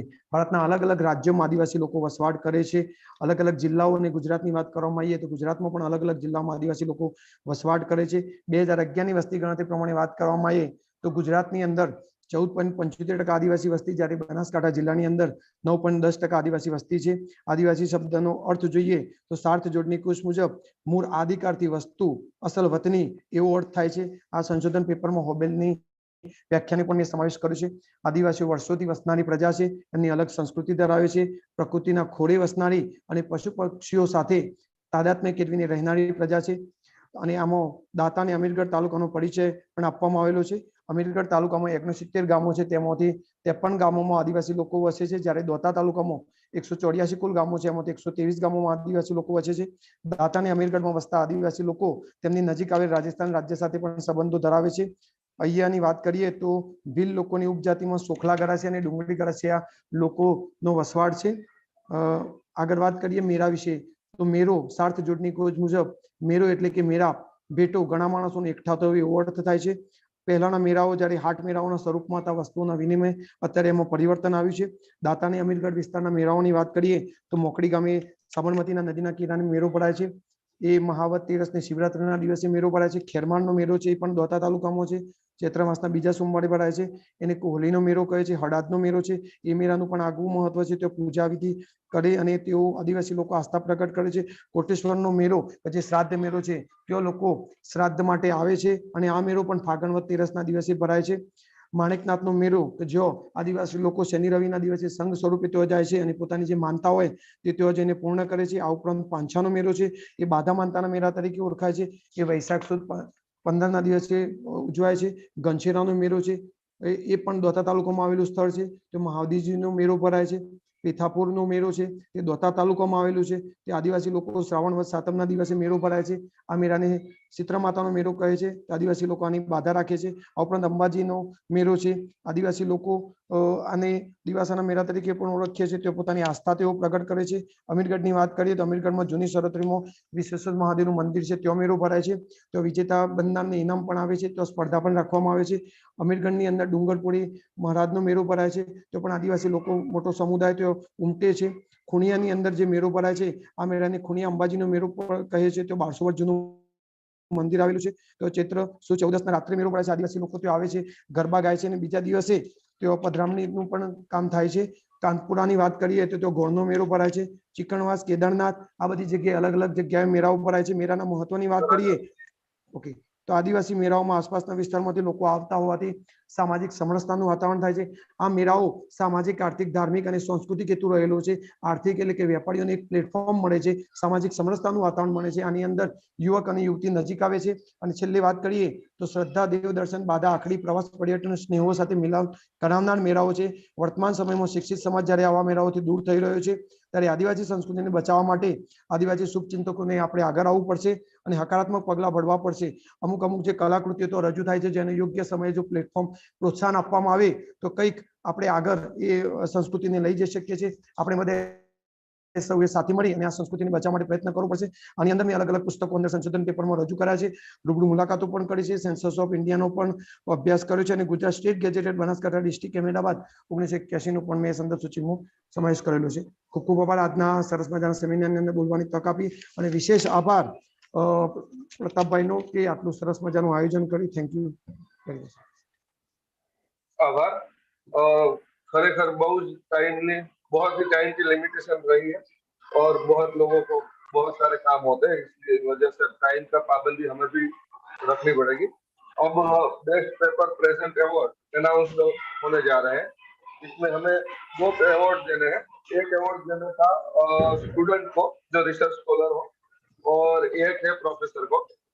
और जिनका पेपर मेरे पास रिसर्च पेपर आए वो मैंने बहुत सारे मैनेज कर मेरे टीम ने भी देखे हैं, और उसके बाद यहाँ पर प्रेजेंट किया है. बहुत सारे तो वीडियो भी टेलीग्राम के माध्यम से आए हुए हैं. उसमें best paper present award by professor में doctor Amisha ben Shah, centre for study in rural management Gujarat Vidyapith. Available है मैम? Yes sir. मैम आप अपने इस सेमिनार के माध्यम से आपको एक थोड़ा सा वक्तव्य दीजिए. बहुत शॉर्ट, 2 मिनट नहीं है. Sorry sir, will you please repeat? Ma'am 2 minute के लिए सेमिनार का प्रतिभाव आप रजू कीजिए. Okay okay sir, really it was so well organised seminar. बहुत अच्छा था, और पर्टिकुलरली इंट्राडिसिप्लिनरी सबसे अपने लिए सबसे अच्छी बात मुझे लगी वो your time and your management. It was perfect. All these paper वो जो भी आपने सिलेक्ट किए प्रेजेंटेशन के लिए, सब में कुछ ना कुछ नई विशेषताएं थी. बहुत अच्छे से सबने प्रेजेंट किया.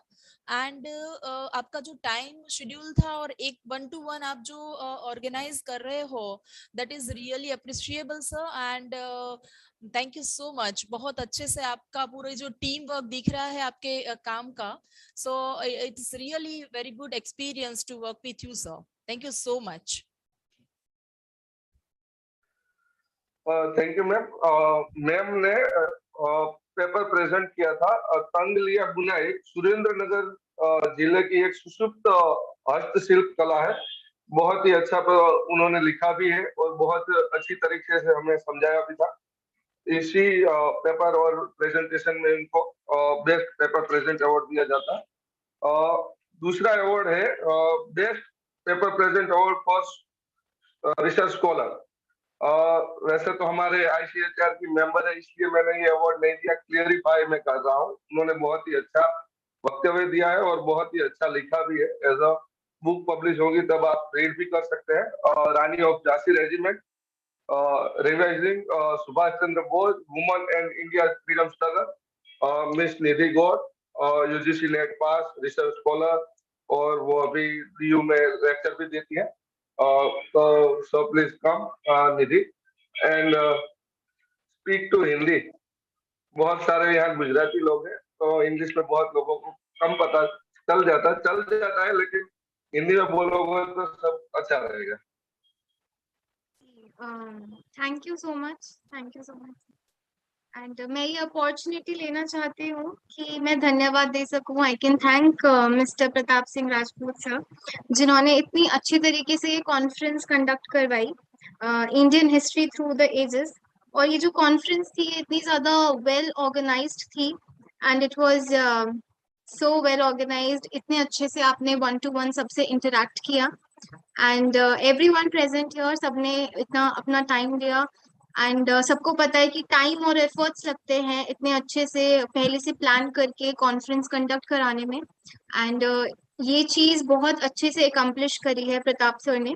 सो for that I thank sir, and I wish कि फ्यूचर में भी ऐसी कॉन्फ्रेंसेस होती रहा करें हिस्ट्री से related, so that we all जो भी इतिहास से रिलेटेड प्रोफेसर्स हैं, स्टूडेंट्स हैं, रिसर्च स्कॉलर्स हैं, उनको 1 to 1 इंटरेक्ट करने का एक अपॉर्चुनिटी मिले. So thank you everyone.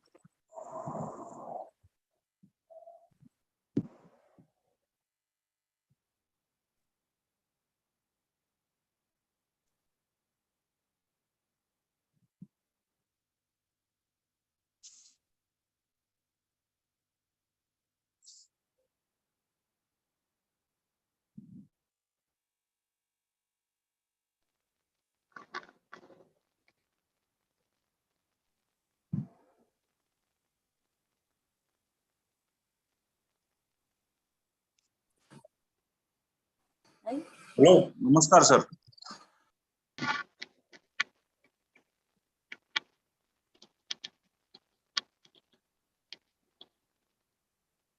નમસ્કાર સર, બોલી શકો છો. સર મારે બાકી છે રિસર્ચ પેપર છે પ્રેઝન્ટ કરવાનું.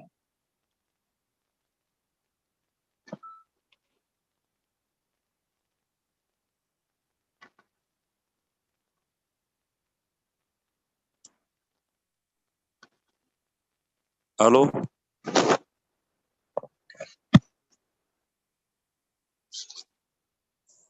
હેલો. हाँ सर, बाकी मारा प्रेजेंट करવાનું પેપર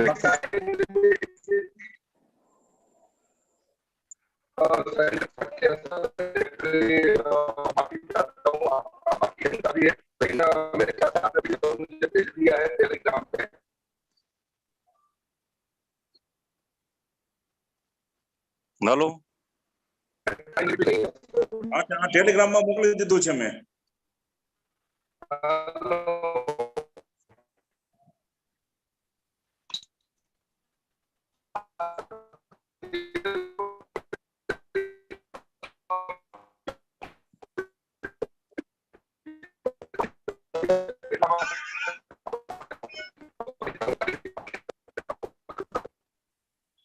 લો પ્રતાપભાઈ તમારો અવાજ નથી આવતો બિલકુલ.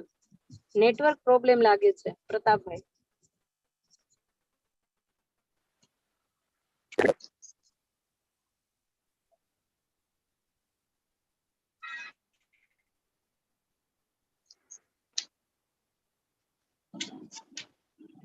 હેલો.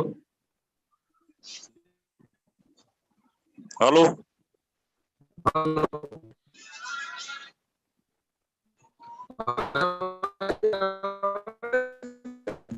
Hello,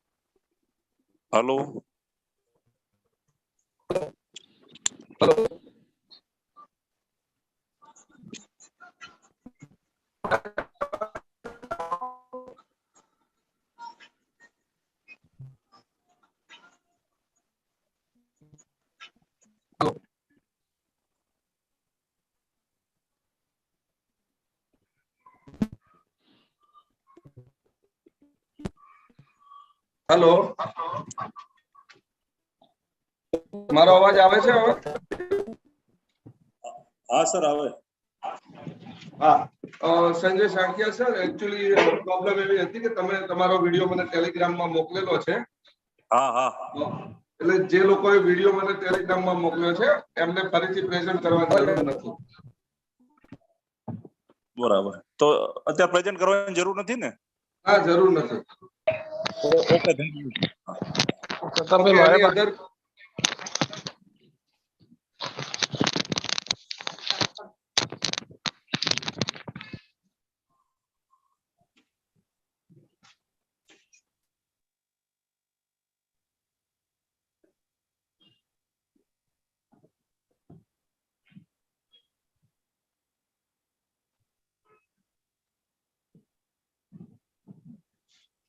hello.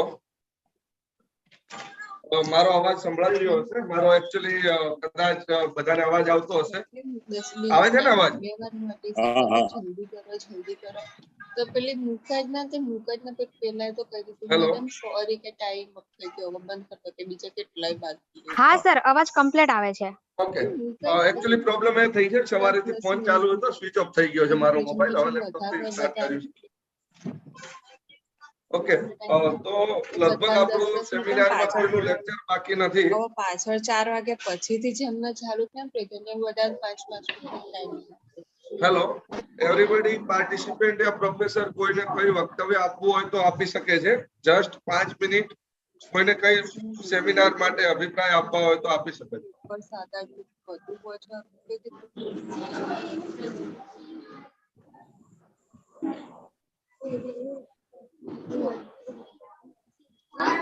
ચલો તો માની લઈએ કે હવે કોઈને અભિપ્રાય આપવા નથી, તો હવે હું આભાર વિધિ પ્રગટ કરવા જઈ રહ્યો છું. સો हमने ये सेमिनार, हाँ बोलिए संजय सर. ओके, सेमिनार की संगोष्ठी अब खत्म होने जा रही है। एक्चुअली बहुत टाइम हो गया है और अब खत्म होने का टाइम से भी ज्यादा लिमिट हो चुकी है। और युगों से भारतीय इतिहास सेमिनार की जब हमने तय किया करने का, तब हमने सोचा था बहुत सारे पीएचडी स्कॉलर है जिनको अभी कोरोना की वजह से सेमिनार नहीं होंगे और सर्टिफिकेट भी नहीं होगा, और बहुत सारे स्टूडेंट ऐसे भी है जिनका पेपर पब्लिश नहीं हुआ होगा।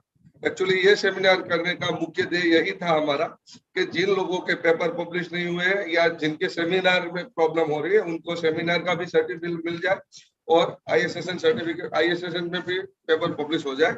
तो हमने इसी उद्देश्य के साथ ये सेमिनार किया था। विषय भी हमने इतना ब्रॉड रखा था कि एनीबॉडी कोई भी सब्जेक्ट में किसी को भी प्रेजेंट करना हो तो कर सके, क्योंकि हमने रखा था युगों से भारतीय इतिहास, जिसकी कोई लिमिट ही नहीं थी। इसलिए हमेशा हमें आईसीएचआरसी की ओर से मैं सभी वक्ताओं का धन्यवाद प्रकट करता हूँ, और खास तौर पे पीके कोटावाला श्री डॉक्टर एल.एस. पटेल साहब जो हमेशा मुझे मदद रूप हेल्प रूप होते हैं, उनका मैं हार्दिक अभिवादन करता हूँ और उनका धन्यवाद प्रकट करता हूँ। दूसरे मेरे साथी मित्र और भाई समान डॉक्टर मिस्टर शेषकरण चारण सर, गवर्नमेंट आर्ट्स कॉलेज वाह, मेरे साथी हैं और आईसीएचआरसी के वाइस प्रेसिडेंट है और गवर्नमेंट आर्ट्स कॉलेज वाह में असिस्टेंट प्रोफेसर है। वो हमेशा मुझे हेल्पफुल रहते हैं और मदद रूप करते हैं और सेमिनार में काफी मदद इन्होंने हमें की है। पहले वक्ता थे हमारे डॉक्टर प्रद्युमन खाचर सर। रजवाड़ों के इतिहास में सबसे बड़ा नाम गुजरात में खाचर सर का है और बहुत सारा लिखावट उन्होंने की हुई है। और उसके बाद थे doctor Arun Vaghela sir.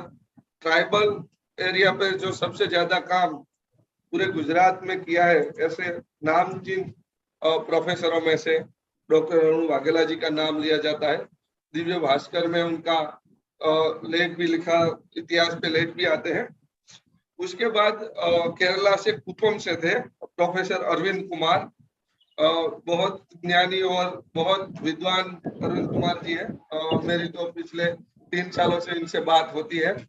Actually बहुत लोग हमारे में ऐसे थे इंग्लिश मीडियम, वो इंग्लिश मीडियम ज्यादा बोलते हैं, हमें समझ में आता है लेकिन हम उनमें इंग्लिश में टॉक नहीं कर सकते, इसलिए हमारे गुजरात में ये प्रॉब्लम रहती है गुजरातियों की कि इंग्लिश मीडियम प्रोफेसरों से हम टॉक नहीं कर सकते। इसका कारण बहुत सारी दिक्कतों का सामना करना पड़ता है, लेकिन एक समय आएगा ये भी कर पाएंगे। उसके बाद थी डॉक्टर सृष्टि सिंह, जो हमारे साथ पिछले 3 सालों से जर्नल ऑफ हिस्ट्री में जुड़ी हुई है और बहुत सारे हिस्ट्री के लेख भी और लिखे हैं और काम भी करते हैं। थैंक्स ऑफ ऑल पार्टिसिपेंट और प्रोफेसर और वक्ताओं का मैं धन्यवाद देता हूं कि उन्होंने टाइम टू टाइम सब प्रेजेंट किया और सभी ने सेमिनार में एक खुले मंच में अपना लेख प्रस्तुत किया है। Thank you.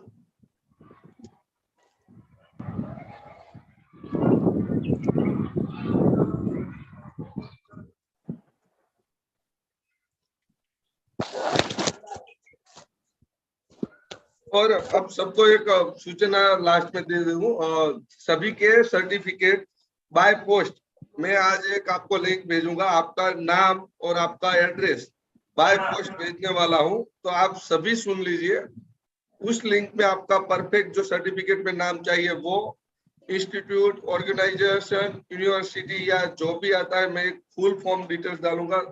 जो आप लिखेंगे वही सर्टिफिकेट में प्रिंट होगा, ध्यान से आप फिल करना और उस जो एड्रेस आप डालोगे उसी एड्रेस पे आपका सर्टिफिकेट मिल जाएगा, ठीक है। और बुक और सर्टिफिकेट दोनों साथ में आएगी, जिसने जिस तरफ से रजिस्ट्रेशन किया है उस हिसाब से सबको मिल जाएगा। इस बारे में किसी का कोई भी क्वेश्चन हो तो मुझे यहीं पर कर सकता है।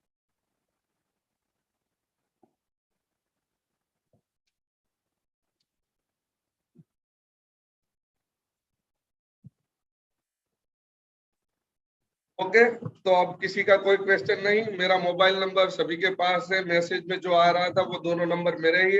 एनी क्वेरी, एनी कॉन्टेक्ट, कोई भी काम हो तो मुझे। हाँ बोलिए। Hello sir. हाँ बोलिए। पुस्तक घरे ज कुरियर થઈ જશે એટલે તમે જે એડ્રેસ મોકલશો એ એડ્રેસ ઉપર પુસ્તક આવી જશે.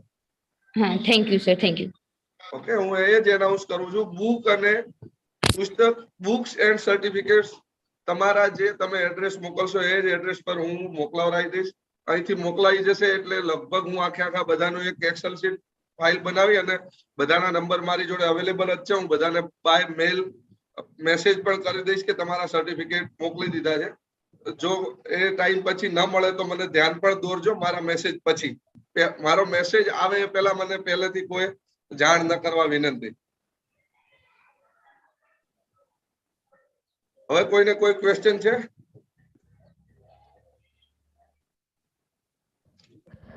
ચલો, ધન્યવાદ. ફરીથી મળીશું. આભાર. Thank you.